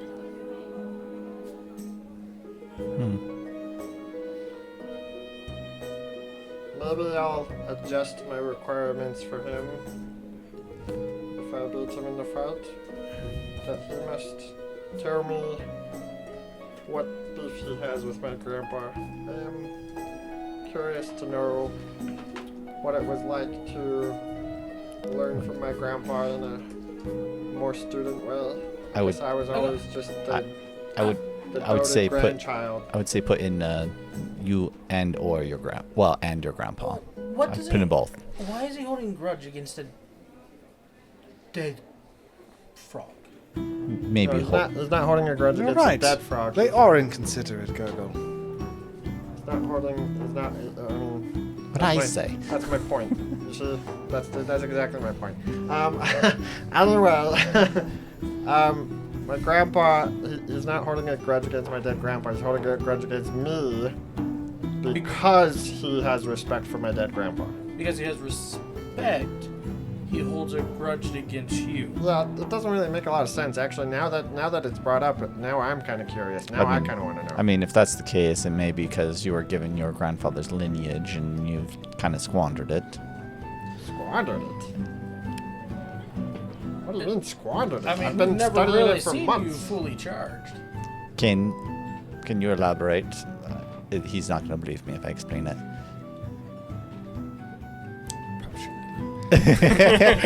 I was mostly paying attention till just barely. He said that I squandered Roko's legacy. You're kind of squandering it. Oh, Yeah. he said I'm kind of squandering it. Squandering. Present tense. As far as I understand it, your connection to Rocco, or at least his connection to the primordial. It was more of a beneficial relationship, and yours seems contractional, as far as I can tell. You're saying my working with the Primordial is like a deal that I made with him, and Rocco's working with the Primordial was more like because they were friends? Again, I do not understand the situation completely, but that is the vibe that I got. You know the weird thing about my grandpa is he never once really talked about Magnamemnar all that much. That was more my dad's thing. Rocco knew of the Primordial, and he studied it. He didn't really talk about it much, and it definitely wasn't ever like a reverence thing. It was more like a, I need to understand this kind of thing. But Grandpa was really into magic, like really into magic. So your father, the paladin, who was he a paladin of? Magnamemnar, actually, weirdly enough. I didn't even know that could be a thing now that I think about it. I thought paladins had to be a god thing. Like, they're very similar to warlocks. So, as far as I understand it, both your father and grandfather had a relationship with Magnamemnar, whereas you appear to be contractional. Perhaps you should change that. Take more along the steps of your forefathers. Yeah, like send Magnamemnar, Magnum. You and Tree just can't say it. Magnamemnar. Magna. Mem. Nar. Magnamemnar. It's like when you have a kid, it's like, what are these letters? Now, what does that say? It's okay, CB, I got Penguin. Maybe you should do something like to break the ice with them, send like a gift basket or a thank you letter. I mean, he literally lives inside of me, and we work in tandem to accomplish his goals. Like. So how do you communicate with them? It's like feelings. Like primordials don't talk. They like impart feelings and I don't know. It's weird. Did your father ever say how he became Magnamemnar's paladin or warlock? I would assume that it's like an alignment of goals, right? So you he communicate by feeling each other. Wait. He sacrificed his firstborn to get power. That's a weird way to sell it. Look, I'm just trying to understand. I don't really care who you feel. So again, think about it more like when you communicate with Zephyr, instead of like when he has his mind link going and we can all talk to each other in our heads, instead of talking to each other, just imagine if I put pictures in your head. At that's that probably moment, an easier way to think about it. So that moment, you see Tiku putting a picture of shoving another food into Koko's mouth. Koko left. Yeah, it was on his shoulder, wasn't he? Tiku left with him. And now there's. Oh, you're just saying this is what you look like in the other room? Well, I fed him something else. Like you said, imagine it pictures, and Tiku's like, picture, click it. Oh, I got it. So I got it now. Sorry, I was struggling to keep up. All right, so it's not feelings, but it's images that are impressed upon your mind, like. But memes. does have feeling behind it as well. It's weird. It's like when you feel happy or when you feel intense draw towards something. So invoking emotion. Yeah. May that's I a good way to think about it. offer some piece of advice that you can either take or leave? Sure. This primordial has already shown us a vision. How about tonight when you are dead, tired, and asleep? Open your mind to it. Allow it to show you another of these visions. Allow it to communicate with you fully.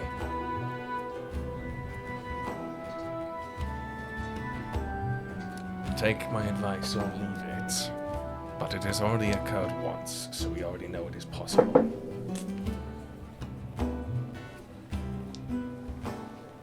I think there has to be a prompting for it though.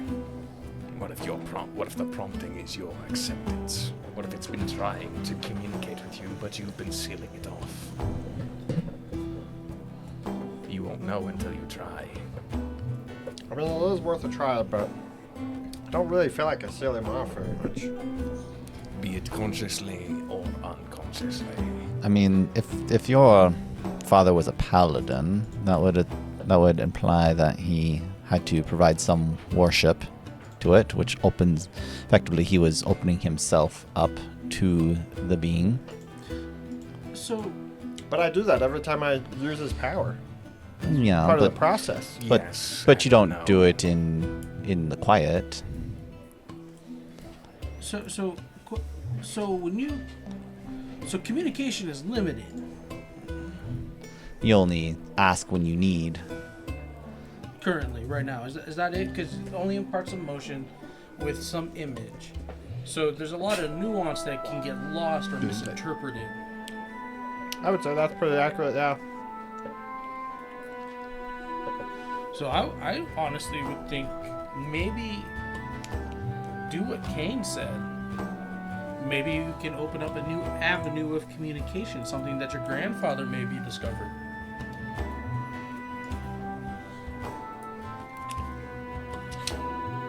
Maybe the reason Rocco needed to be in the primordial plane is because in order to write his story, he needed to be in communion with the primordial. Maybe that's why I haven't been able to quite pick up on it, you know?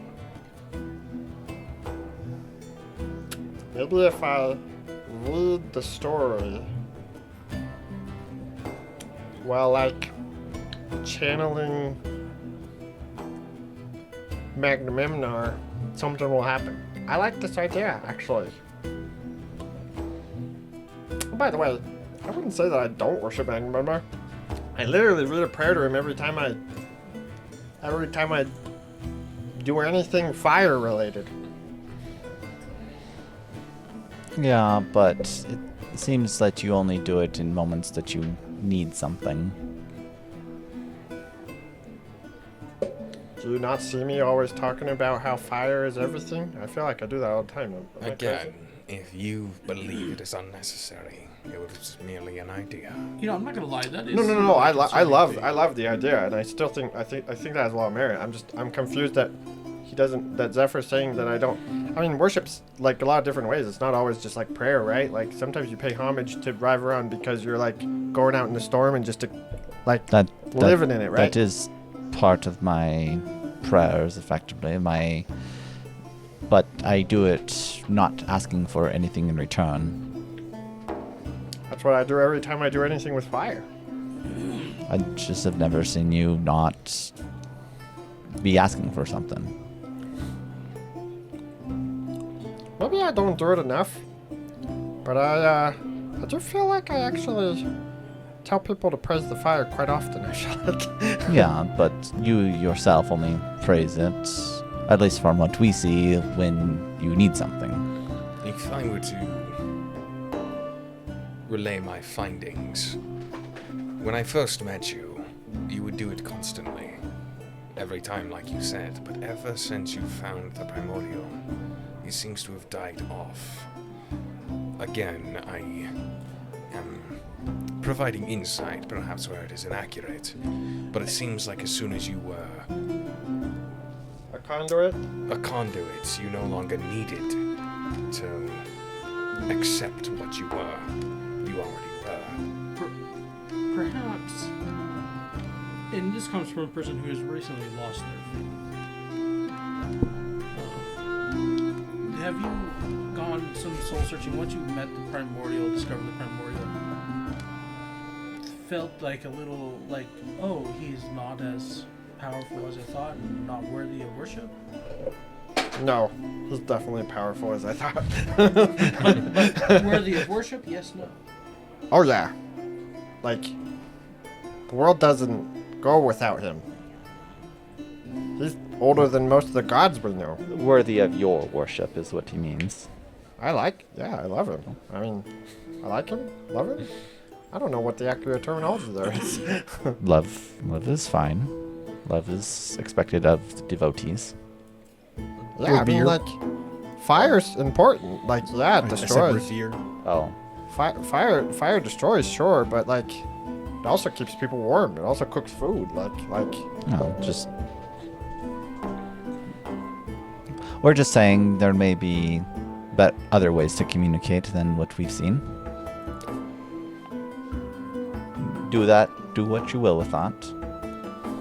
I'm only a man of faith. I think it's just a little bit, and again, I don't dislike the idea, but I think it's just a little bit scary for me because like I already burned people just by getting too close to him, like.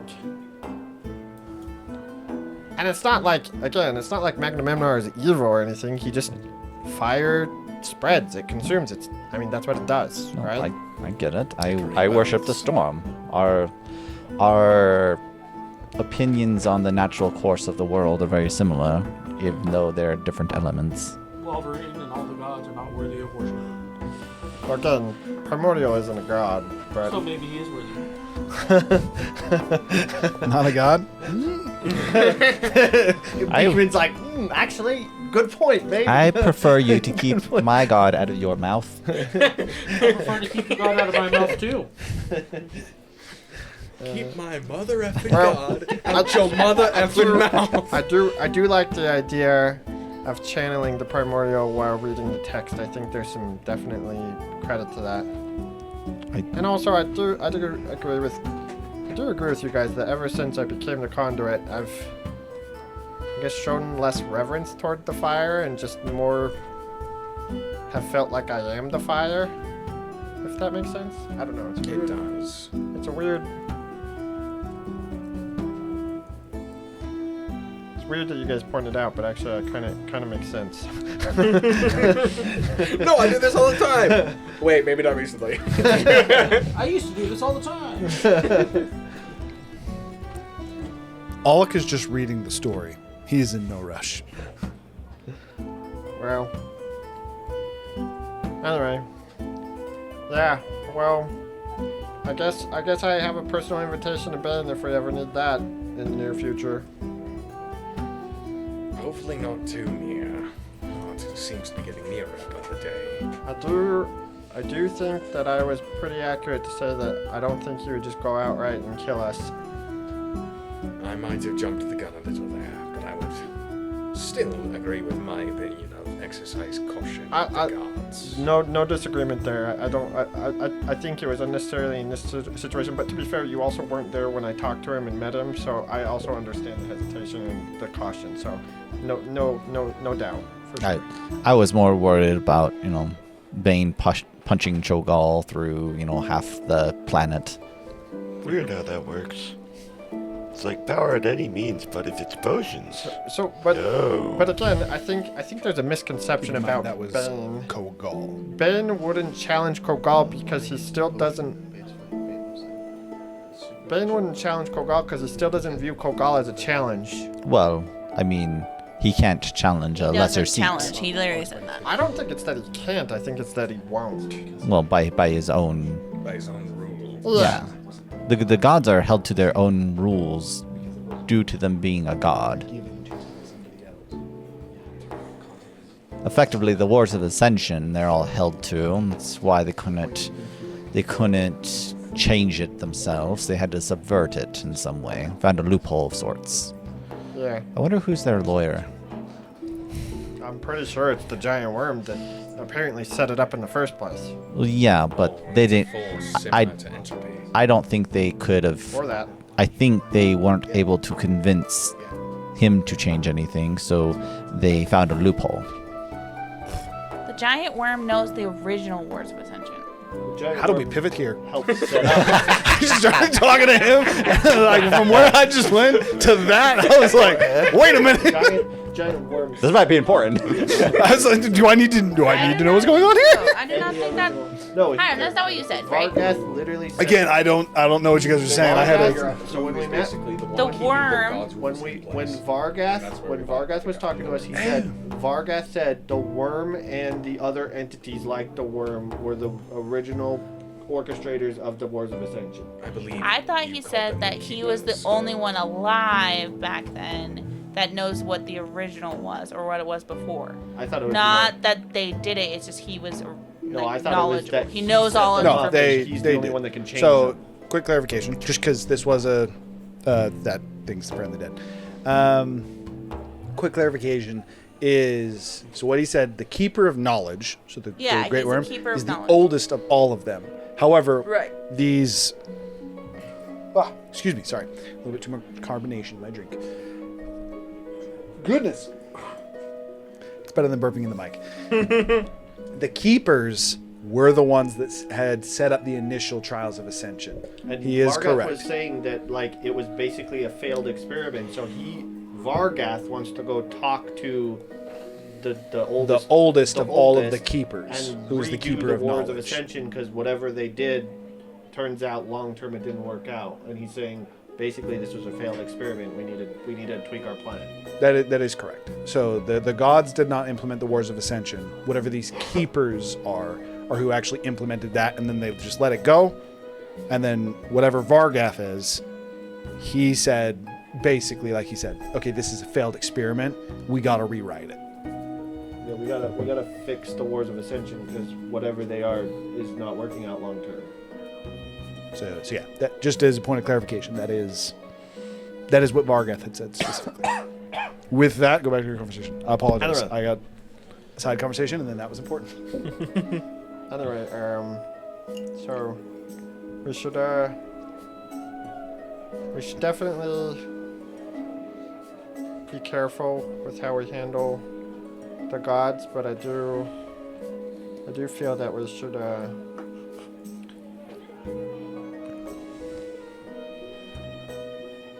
should really try to figure out if there is a way that we can prevent the apocalypse after we restore the entropy. I know Zephyr is cautious of Vargath for good reason, but I do think we should at least hear him out, you know? Which means we have to give him back some of his power. I mean, I was always fine with some. I'm just not necessarily set on all. He's not set on releasing him. Not necessarily like. I giving him- wasn't. We can break some of the seals. I know we need more power, and I plan on breaking some of the seals. I'm just not sure on the final It's gonna one. make me stronger. I don't really care about that as much. I think it's worth hearing him out if he has a potential solution that might. I was not there, so I cannot give my opinion as accurately. But from what I've heard from all of you, I agree with Gergo. This seems like, if required to be put this way, the lesser of two evils. But if we are to take him at his truthful word, he seems to be the proper balance that you're searching for, Zephyr. Well, we might not necessarily need him to change any rules if we decide to go that route. Yeah. We just need to be pointed in the right direction. We may be able to handle it.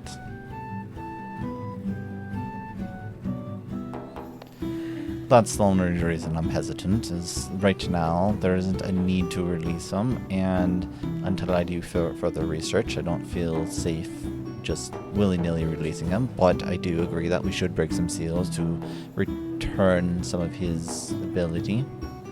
And Knowledge. Apparently his memory is part of his power. So. Mm-hmm.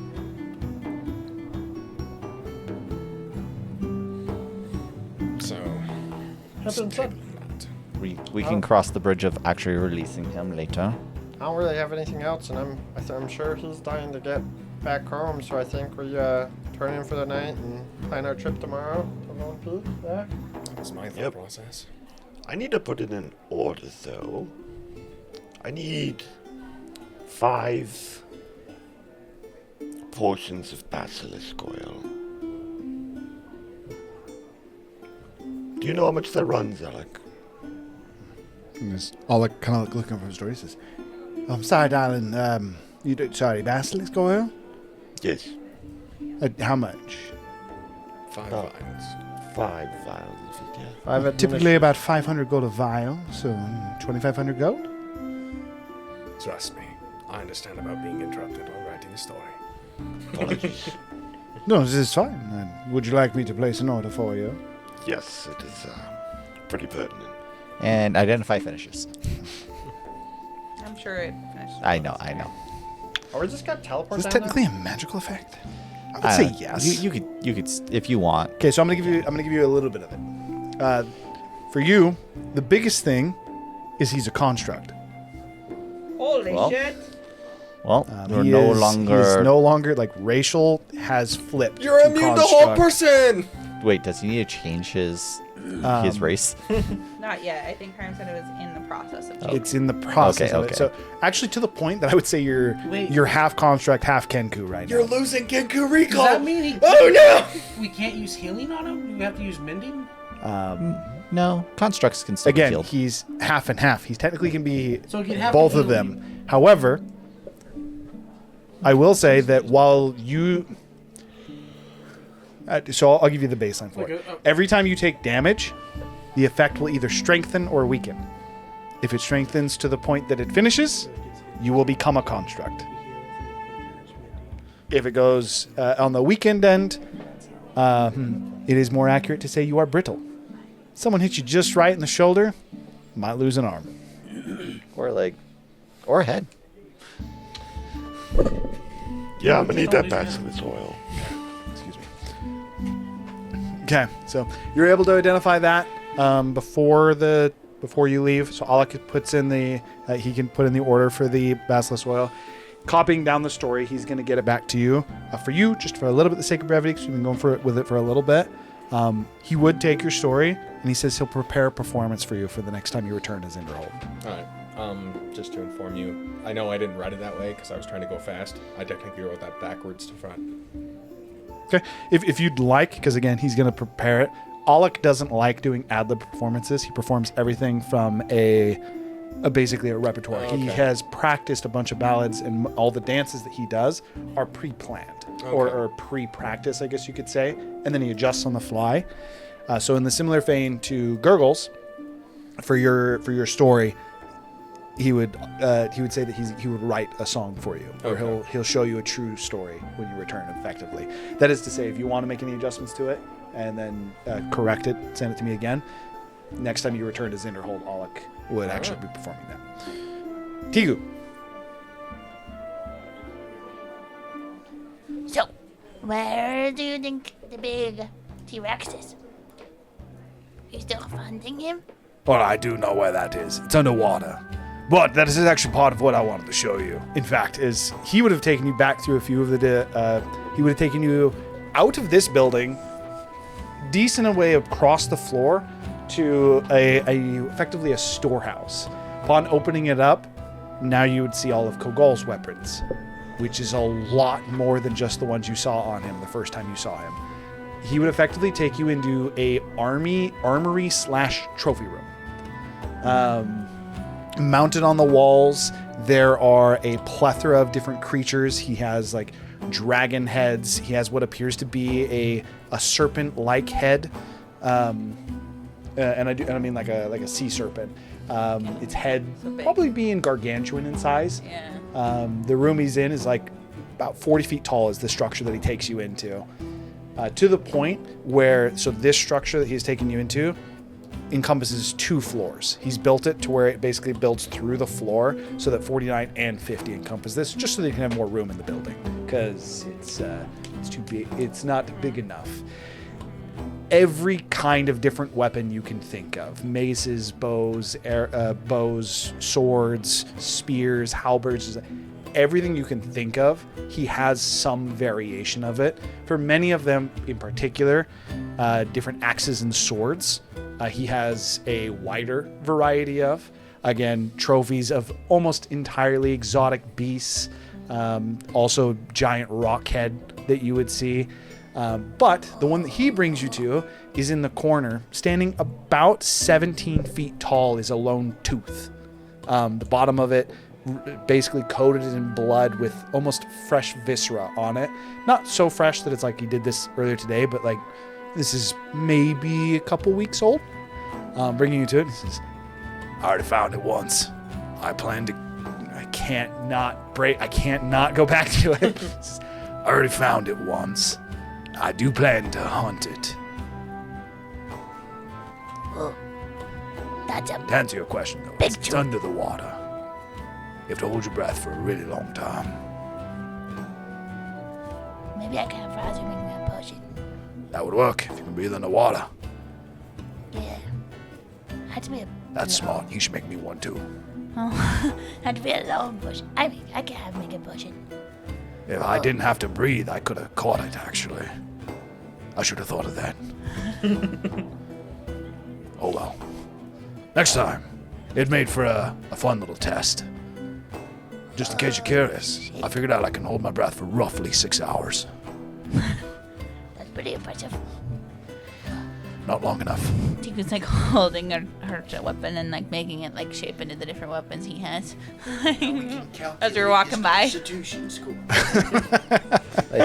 By the way, I feel like there's one terrifying thing about him. He probably at some point shows Tiku where he's going to mount the trophy of her when they fight. Like he's got space cleared out for the party. This is where the Cubix Ascenders will be mounted when I eventually. He's just like showing like really proud, like yeah, so I got you guys a spot here. Probably, actually. You're important enough. I cleared away. Worth noting, he doesn't seem to mount adventurers. He keeps keepsakes. Like weapons So or something. from even to the point that as he brings you about his trophy room, many of the weapons that he has are his memoirs. Yeah, memoirs. Trophies. But going even further, he actually says the names of every warrior, every single weapon that he has. As he's showing him to you, he'd be like, "This belonged to Derek, a human fighter, and this," and he would literally go through like he remembers how they fought, what they did, to the point that even with like a little bit of questioning, he can almost pinpoint the day he fought them. Save the pile in the corner. And the pile in the corner, and these were the boring ones. I don't remember any of them. And then he would continue to show you the different trophies of, again, beasts and the like. When you hit As soon as we somebody release, so hard, the entropy, where are you gonna put Baines? It's gonna be cool, right? Are you gonna like carve out this tooth or like make a throne out of the tooth for him? Or He points up. Top of the Colosseum. I could see that. That'd be pretty cool. It is. I've made a stand. A thing like I believe they're called taxidermies. I'm gonna mount him for the world to see. A monument to me. In Tiku's culture, when you kill somebody, you eat them. They feed the tribe. No, you can't eat Bane. You I have get to the show section. everyone. We could gut him. That would work. That would work. His chest is already open. Should be pretty easy. Just gotta. You just stuff him. Just tried to do skin that, him and pause, stuff something him. like Just a big stuffed animal. Like, God skin. So, we'll definitely fight. But I'm gonna have to go to Lone Peak first. I got this weird. So, let me tell you the story about we went in the past. And I met the Dragon King. And he was old, actually. But then we met him when he was young. And now TQ's Anyway, very long let's go. story. And I tell him about the Dragon King. And I Very tell him I long, got this very power, short which is story. really dumb. And you find someone else to have the power because Tico doesn't like having that command power. It's lame. It's scary. So there'd be 2 points of interest then as you would recap the story to him. First of which would be, Oh, and I killed a god at the end! so that's the one. As you would get to that point, he'd be like, Maybe you can't help kill Bane. I'm most curious how you break them. But the inside. he's trying to fathom your soul-rending ability. And then the second part that he would be interested in, he says, It's a pity he got old. Dragons don't typically die of old age, so if he was still around today, I would love to break his legs. If he still had them. But he would be pretty You did say he was tasty, missing actually. But he's a pretty good guy. He is a grandpa dragon. But he had probably pretty tasty legs. But I didn't get to eat his legs because he turned into mist dust. Actually got I actually got in hunted. The timekeeper. Like, Yeah, I got lost in the time. He just turned into blackness. That makes no sense. I know! You make no sense to Tiku either. as you would effectively story swap with Kogal, he would tell you some of his escapades of hunting dragons and rocks and giant serpents, contending with ships, or his time that he was convinced he could fight a volcano. His one trip to the Molten Crown. Tiku's slowly building this mental He made it image. worse.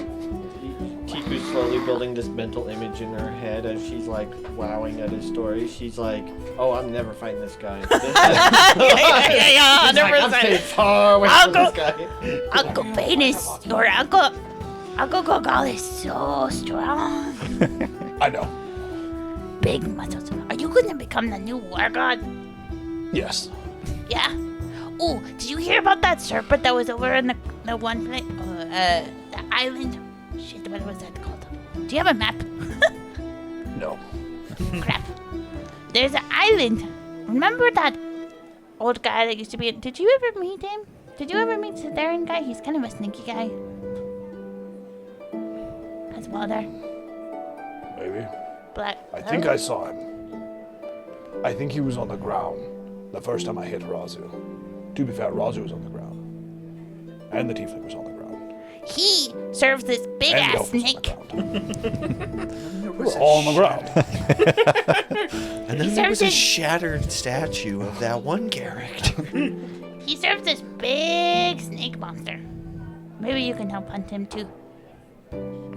Actually, you probably just can hunt him. He points at the wall. You'd see like a massive snake head. He's like, "Snakes are boring." They don't have Why is this on the wall? He just throws it into the corner as he rips his snake head off the wall. Massive snake. And there's like a big dwarf. I don't think Tiku actually knows how big this snake is. Dude, this huge ass snake attacked my island one time. Like that's a puny snake compared to the one I saw. Maybe I hunt that after I kill the big T-Rex. Dude, so big. Although it's probably as big as that tooth. No, it is bigger. Eat the whole island. I just realized. As his interest, did you not catch that when I said it was underwater? Until just now. Okay, after the peak. Empty your theories real. Okay, so at that point, that you'd continue to swap stories until you'd effectively hit the point that he would be bringing you back to the inn. What you got, Razu? Nothing. What you got, Kane? Two things. So specifically, as TQ made me dragon wings.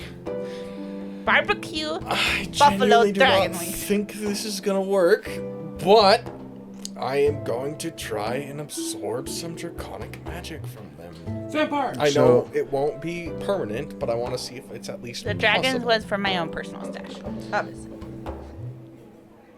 But how much So- magic does a dragon retain after death? No idea.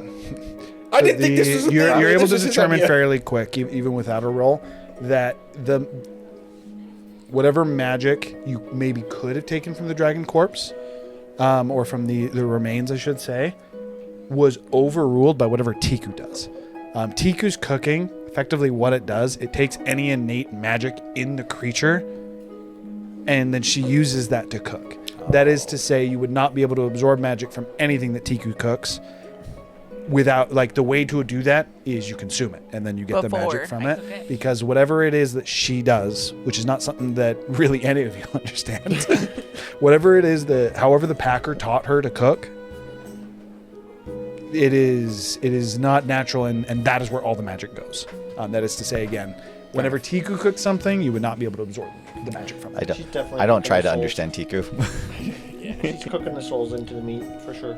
And It's then the the essence second of thing. their human power. That's not the souls. They're different. Except they're not human. Souls are more potent, actually. So when you cook the They're souls, mortal. it's more permanent. The Packers' food is delicious. And it's way more yummy. It's like way more The umami. spice of life. It's the spice of life. Second thing would be this guy. Yes, the scribe. Okay, so effectively what we're going to do for this, you guys would meet back up at the Bloody Chalice I then. tell Lorian this as well, but yeah. Yeah, you technically would have recapped it to him just before leaving. And given him back. Familiar sight. Sorry. You're pretty sure? The answer is... what? Our doll is chained. So effectively 2 manacles on his hands going up to the wall. He'd effectively be in a kneeling position. Does not seem to be conscious at the moment. Does he have a giant orb in his body? There is a open arched window where snow is bleeding inside as well as wind. So you'd be able to hear effectively both. I don't think you can technically feel. I'm going to say you get a chill from it. It looks cold. It looks very cold. It's like as Ardal seeming unconscious, his chest, so he's bare-chested, his chest seems frostbitten. Chest, shoulders, even part of his head, which has been shaved clean. Very much so it seems like he is exposed to the cold.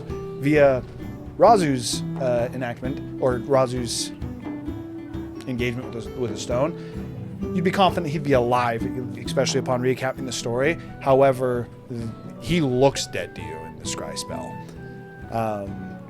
Apart from that, there is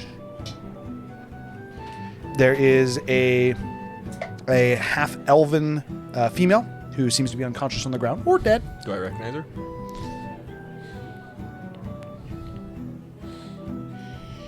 No, you don't. And then lastly, there is a Leonin on to his right. Not the scarred Leonin. No, Okay. So this Leonin, again, his fur would be matted. Seems to have almost like an orange hair that almost bleeds red near the tips. Fair enough.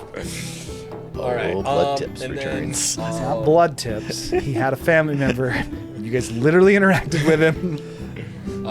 and then, so the question on whether or not I can tell it's Sarthak, as to scry on my sister, I had to break through like a barrier. Did I get that same feeling of breaking through the barrier? You did get the same feeling, but as you had done it before, you would still be able to do it. Okay, You that's are what confident that this It is is Sarthak. Okay. I just didn't know if it was the city of Talos or the city of Tiamat. Yeah. So it is not Vorticall, nor is it Kartafel. You are confident that this is that exact same scenery, same area that you saw Kelmia and Theric when you did the scry, as well as your sister.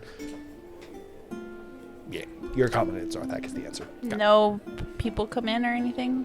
I would watch. for No, the this 10 is minutes. very much so. Again, he seems frostbitten and looks like no one has interacted with him in a long time. Like he was thrown in a jail cell and forgotten about. To a point that, Food again, on the the person ground? that's on the ground next to him, you're also pretty confident is dead. Their skin, for the little bit that you can see, would also seem like purple, like past the point of frostbite, and to the point of like purple and black. Yeah. She very much so looks like she froze to death. Is Leonin still alive? Is there breathing? Oh yes, the Leonin actually looks the most hardy. His fur is all matted, to the point I would even say that he's the only one who's conscious. Seemingly dehydrated, looks thin, but he's the only one who'd still be looking around. It doesn't look like someone who's like trying to escape. It looks like someone who's almost given up, as he would just be looking about. So what I would tell Lorian specifically is, and I apologize for backtracking. No, just it's a little good. bit. I literally said we were going to do it, so. So I would say, look to Lorian. He is alive, I think. He's in a very bad place. Zarthak specifically. Chained to a wall. He looks on his last limb. Well, he was always a strong one. Hopefully he can make it out if we get the chance. Perhaps we'll lend him a hand, but it's good to know he lives. 2 other prisoners are with him. 1 has already perished. Well, can't say I really care about those ones. And that would be that. And then he would reaccount that to you guys at the Bloody Chalice. You were asking about our doll. He's in Zarthak. Looks to be half dead. If not, almost 3/4. There's some crazy stuff going on over there. The barrier keeping information out didn't tip you off. Keeping information in. No, the fact that the psycho guy that's been popping up everywhere that we go, there was the thing that tipped me off the most, actually. Which psycho guy? Well, you know, the guy that like had his, you know, like rickshaw's, like, you know, other self. Malice? Yeah, it shows up everywhere. Malice is on Zarthak. Isn't that what we saw in the vision? Which vision? I don't remember. Somebody's vision. Does anyone else confirm this? I can't confirm this. Are you certain? You saw Theric. Theric Theric Kelmia, and Kelmia. his sister. And one No, other it was person I want to say? before I that. don't quite remember if there was a fourth person. We saw his lich dude might be there. Snowy environment. Presumably could be Zarthak. Could be Cardafel. Not his could be lich. Portugal. No, this I'm is way almost Galantis. positive it's Zarthak, though. Well, it also technically Well, could be Hiram, the ice roll a wall. history check. This is before that. Yeah. Clearly, you I know where it is. I'm just not telling you. No, this was before that. This is before that. No, I mean for his thing. Can't, Is there a mine god over Roche? I don't remember that. What? That Top right hand I don't corner is Zarthak? top left. Top left? You're talking about Are there gods over those cities? The gods are over all of Cantafar. Cantafar. There's even gods on Kellismere. Yeah, I'm wondering, like, do certain gods have, like, double cities? Oh no! Why would they not? A city, I a remember. God-following city is just the city. It's just whatever the mostly follows predominant that god. religion of Sorry, that city is. it's metagame, but I do remember where I saw it, but Gurgle wouldn't know. Okay. It was when Rickshaw died. You told him that We heard nothing. Mollusk was in Zarthak. So that But he died before he could say it. You told him, and then he was about to tell us, and then you killed him, and then he freaking never actually told us. We knew Cindered. Seth, He did which tell is that. Saga's brother, was on Zarthak, I but do believe you're thinking of Seth. but I is- don't think it was with Malice. No. The reason why she left originally is because Mollusk was dragging Zeth through the snow. Was it Malice? I thought it was someone else. Yes, it was. It was the prime. It was the prime version, and Rickshaw saw it in a vision, and then Rickshaw died immediately after, and he was like, My dying Zeth words. is in, Zeth is in, and then Yeah. That was my down words. Well, technically, they said they have him. and that's also That was why. they have him was what they Yeah. words Yeah. were. But yeah, it was definitely Mollusk Prime that was in Zarthak. That was definitely for sure. Fair That's enough. where I remember hearing that. That sounds like remember a that. that sounds like a problem for the Dawnbringers. Yep. No, bro. So we're gonna have the contingency, the Dawn. Whatever the case is, Cubix Ascenders, but all Gurgle It was not wouldn't know that. communicated to you. Yeah, didn't matter. But that is where I remember it from, just so you know. Fair enough. Carry on. The answer is there's a lot of people on Zarthak, yes. One might say the majority of the people connected to your last campaign. One might say it's a continent. Okay. Any other discussions you wish to have? Are you looking to just lay down for the evening? I was gonna do that, but I'd like to do a history check so I can see if I can figure out how many sprigs of our doll did Squawk make. You go ahead and make a history check for it. Squeak. 18. You can recall 4. Do I recall any of them dying to Squawk? You can recall 3. Technically. The Googler killed one. That was the canonical way I went with it, which technically means you couldn't remember that. So 3. Did Squawk remember any of them dying? Yes, 2 of them. Cheat. Did I know the name Lara? Yes. I will give you that you did. We're gonna say that it dawns on you when you get back to the Bloody Chalice. That's the way that we're gonna do it. Fuck. You're just like, there you're like, I know that name. And then you go back to the Bloody Chalice, and then you're like, that's where I know the name from. Do with that what you will. Do you wish to discuss with anybody? Or are we just laying down for the evening? You, not him. Whose name? Not Trinity. What did you just say? What did you say? I would pull. He Gurgle remembers aside. the name Alara. I don't. Now, obviously, no one does except him. To be fair, pertinent to you. It makes sense. The only other person I'd give a chance to is Zephyr. But go I ahead. would pull a Gurgle aside. I mean, they can do their thing first. I can go afterwards. Gurgle, can I talk to you alone for a second?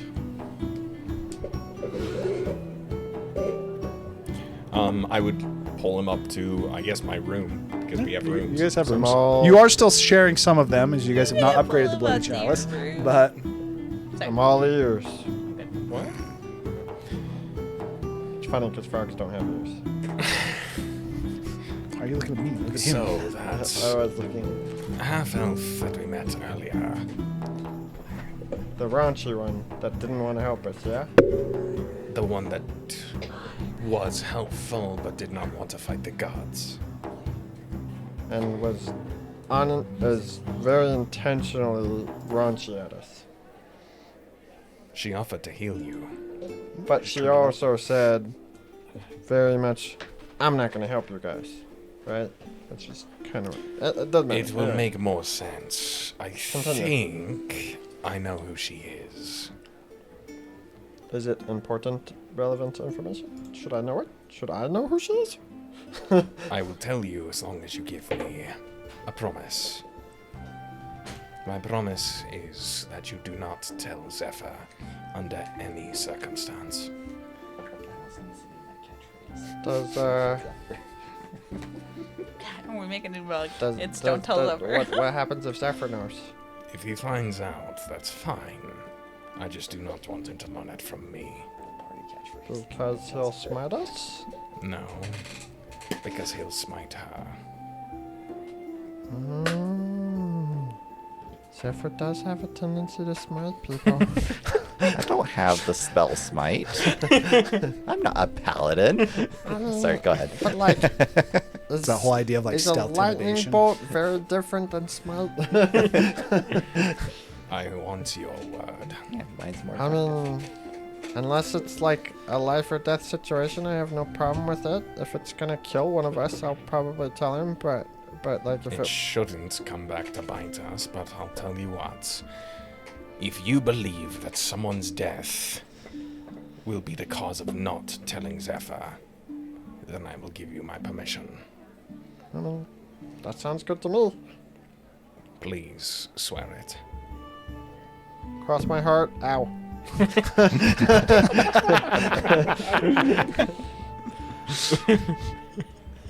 Yeah, Still healing. definitely.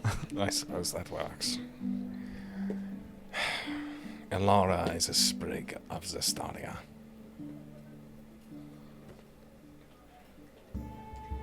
How does she know? She doesn't. So she doesn't know that she's a sprig of Zestari. I do not believe so, because not even Z knew until we told her. Wait, but like, I do not believe that even Zestalia knows. Cetherin said there was one sprig left. Now we know where she is. And the reason I am not telling you not to tell Zephyr is because of what he did before. sure. I mean, that's reasonable. So they just kind of kill her without telling anybody. That was a big shock, actually. I didn't expect him to do that. I agree. It makes sense in hindsight, but So, I mean, that's cool that you know that. I'm assuming that it's true, but I guess why did you feel like I needed to know? I needed to tell someone. Mostly because I'm still the second newest member to this party, and while I admit I have gained great strides Made great strides. In gaining your trust. God in the sky, don't correct people's grab. No. I do not believe I'm fully there yet. Like, I gotta be honest, like, I think I misunderstood you a little bit early on. I thought you were kind of just mean to people. And like... He was a little prickly. Gah. but like at the same time, I kind of get where you're coming from. Like, dragon culture, I guess, is kind of that way. I mean, the only dragon I really met that wasn't kind of that way was Bahamut, and he was a whole different kind of mean. You have to get your point across. The point I'm trying to say is, like, maybe I misjudged you. You're a lot nicer than I thought you were, and I do think you're coming a long way. Just realize, like, most other races besides dragons don't really... I don't know, intimidation's, like, not the best way to make friends is all I'm going to say. You just got an intimidating presence. It's the only way to make friends. That's how dragons make friends. Other races, they make friends by giving you a friendly bump, buying you a drink, you know, listening to your story.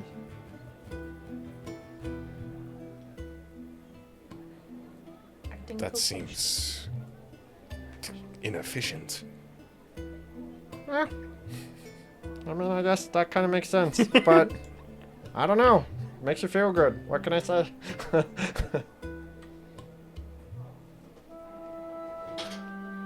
Just try it one time. You'd be surprised. I think Tico will respond a lot better than, "Hey, use your power. Be the dragon that you're supposed to." I'm just saying, maybe she'll respond to it better. Try it. Alright.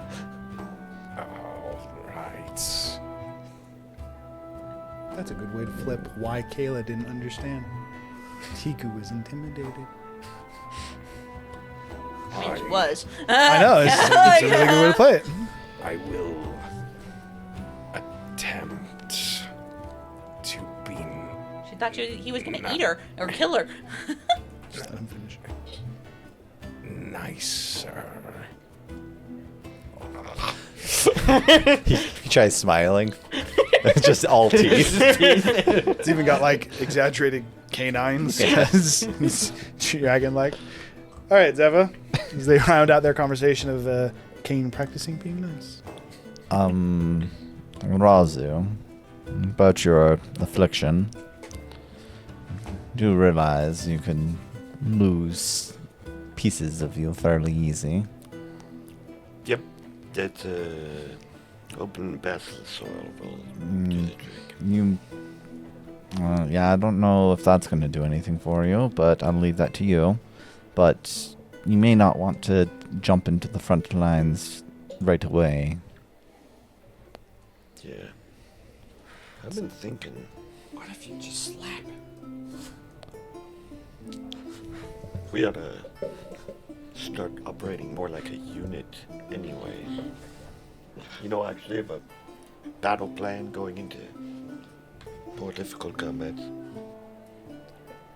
I mean, if you want to figure out a strategy for our fights, go at it. I'm not really a combat strategist myself.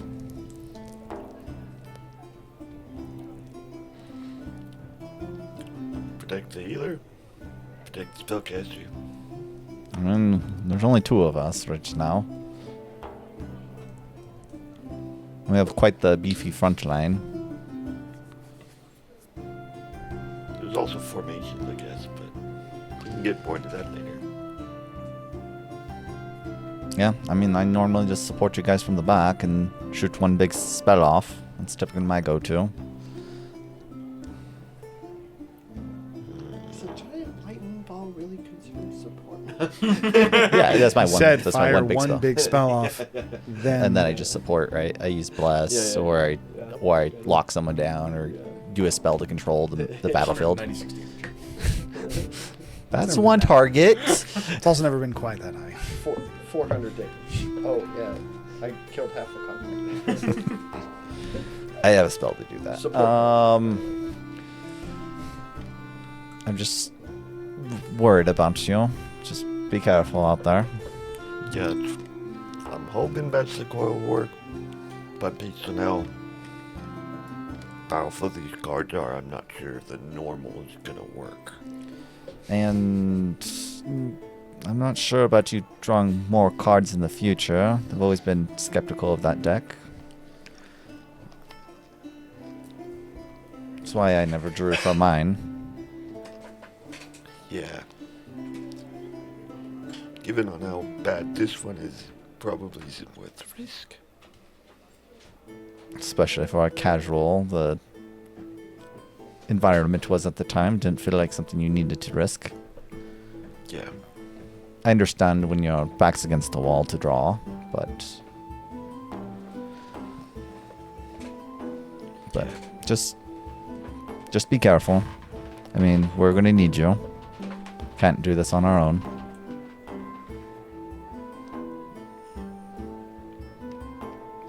What you got, And Tiku? Then I leave Razu to his thoughts. Before that happens, Tiku runs in. Raju, I need a 24 hours. Breathe underwater potion 2. Times 2. Sure. Give me 3 weeks. You're the best. Okay, good night. I will start the brewing. During, like, actively doing things, just between doing it on every long rest, how long would you say it would take to make potions? That's what the 3 weeks is for a potion. Tiku's The idea is that you're effectively spending your downtime doing it, so it doesn't kill your adventuring, but you're effectively the downtime that you're doing, you're spending it on that. Okay, and then Tiku's gonna. how many how many would you say I can produce in a batch? In a batch of 2 weeks, how many potions can I make? Depends on what kind of potion you're making. Different potions are harder and easier to make. But like, for example, let's say you're making healing potions, usually in batches of 6. Tiku's gonna write a quick note to Coco. Like potion, water, a big person, a little person with wings, with bubbles, and then check mark, and then 3, and then like lots of suns for 3 weeks. 21 suns So can she count to 21? with help from Zephyr. I just got a quick question when it comes to the potions. I heard talk in a previous session that there is a automatic wind potion. Can he make that? What? When we were going into fight with the kobolds. Potion of invulnerability? And the Tiku was called it an automatic wind potion. What you got, Gurgle? So, this is just a fun little thing for my level up, but I tell Ken before we go to bed. So, I got this idea ever since kind of that fight with the demon. You mean this afternoon? literally like 6 hours ago. I learned this new rune. Really? For cloud.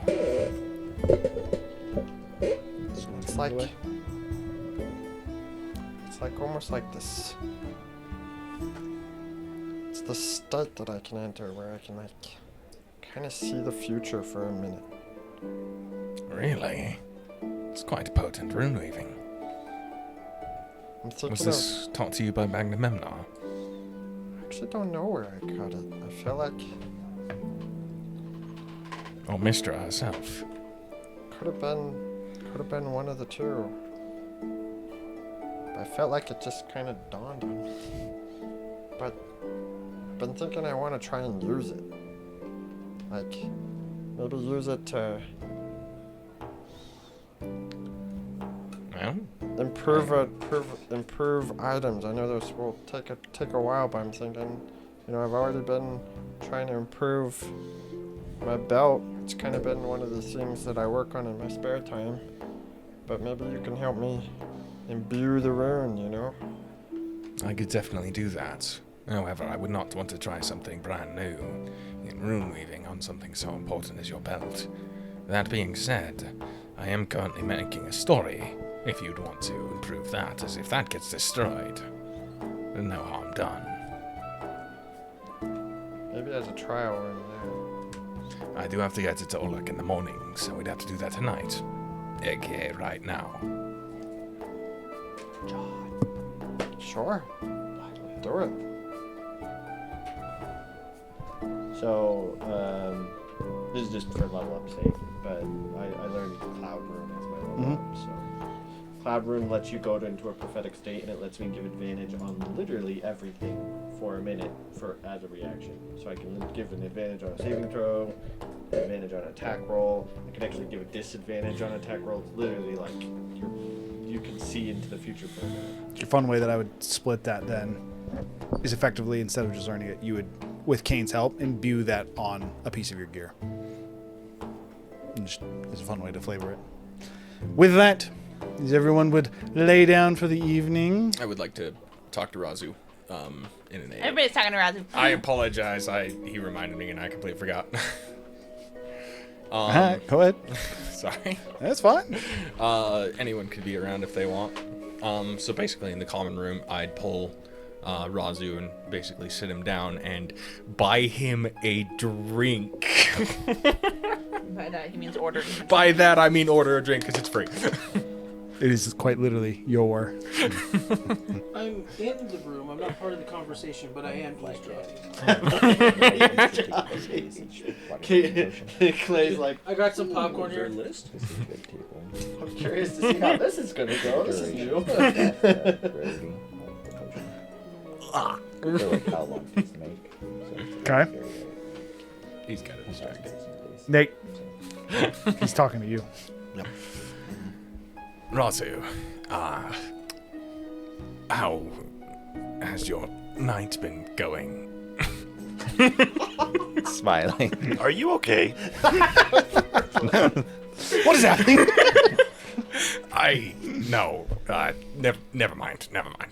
I spike my own drink. You're gonna be really drunk Oh, for I'm gonna this. need this. He's like, man, this really sucks that I can't get drunk right now. Tries to put more poison into it. Just inject it straight in my He's like, Or you're just looking at your drink like, did I? he's like, wait, is this actually working on me for once? Nothing. I was trying something and clearly I'm not worked out for it. What I feel like you're not that bad at talking. I think you're just thinking too hard. I was trying to be nicer. Well, I'm gonna be the first one to tell you, you're failing. It's just weirder. You do not need to point out the obvious. See, that growl, that's what makes you sound not nice. As a friendly pointer. Practice makes perfect for what it's worth, as Graham would call out from behind the table. Oh God. Actually, not even behind the table. It's when she puts the drink down. I'd say something nice, but I'm not there now. I appreciate it. Steps in the right direction, I guess. The reason I wanted to talk to you is that I've heard of this Night of the Black Moon from everyone else but you. And now that you've had time, I was curious if you could paint the picture for me in its entirety. What do you want now? I'm not going to judge you. This war, as we are in a war, is going to force us to make terrible decisions, no matter our morality, no matter our wants.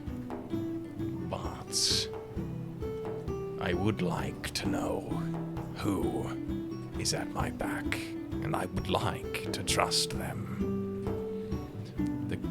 The Golden Scales and I, we have lived as a family for years, if not decades. I trust them entirely. If they told me something, no matter how strange, no matter how far-fetched, I would believe them because the bonds we share. And as much as I despise to say this, our party does not have that. And it's because, at least in my opinion, we do not know each other. Yes, we've been traveling for months now. But I know nothing about you. I've heard about these games. I've heard about the Night of the Black Moon. I've heard barest hints that you did something to Tiku. But I want to know Was that what. Brigane? Was that Brigane? I thought you were there when Squawk. Oh, but Rouser didn't tell the whole story. Rouser didn't say anything Rouser didn't to say anyone. He jack said it shit. to you. Okay. I see. I mean,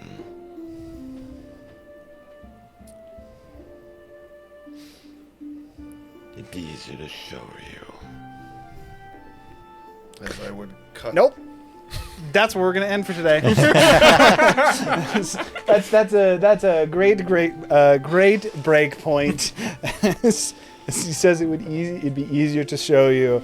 Razu preparing to tell to recant to Kane, whatever or how. By the way, you better come prepared, Razu, because we want a real recap next week of Razu's perspective of what happened in the campaign so far. Now you have homework. Holy moly! Do you know how hard it is to remove a hillbilly accent when you're going between characters? Holy fuck! But what are you With talking that- about, Hiram? It's fairly easy. No, do it for a bit and then try to go off of it. No, I know what you're talking about, but it was fine. I didn't see any of your characters carrying it on. I definitely didn't hear it when you were playing Bane. I went, what happened during Bane? I was like, listen, I wanted to call it so Bane, I was struggling. is also a bro on the joke. Appreciate you, Jasmine. Sorry about last week again. Thank you for catching up and thank you for always tuning in. I hope you have yourself a wonderful day. We will see you next week. Yep, see you guys next week. Bye.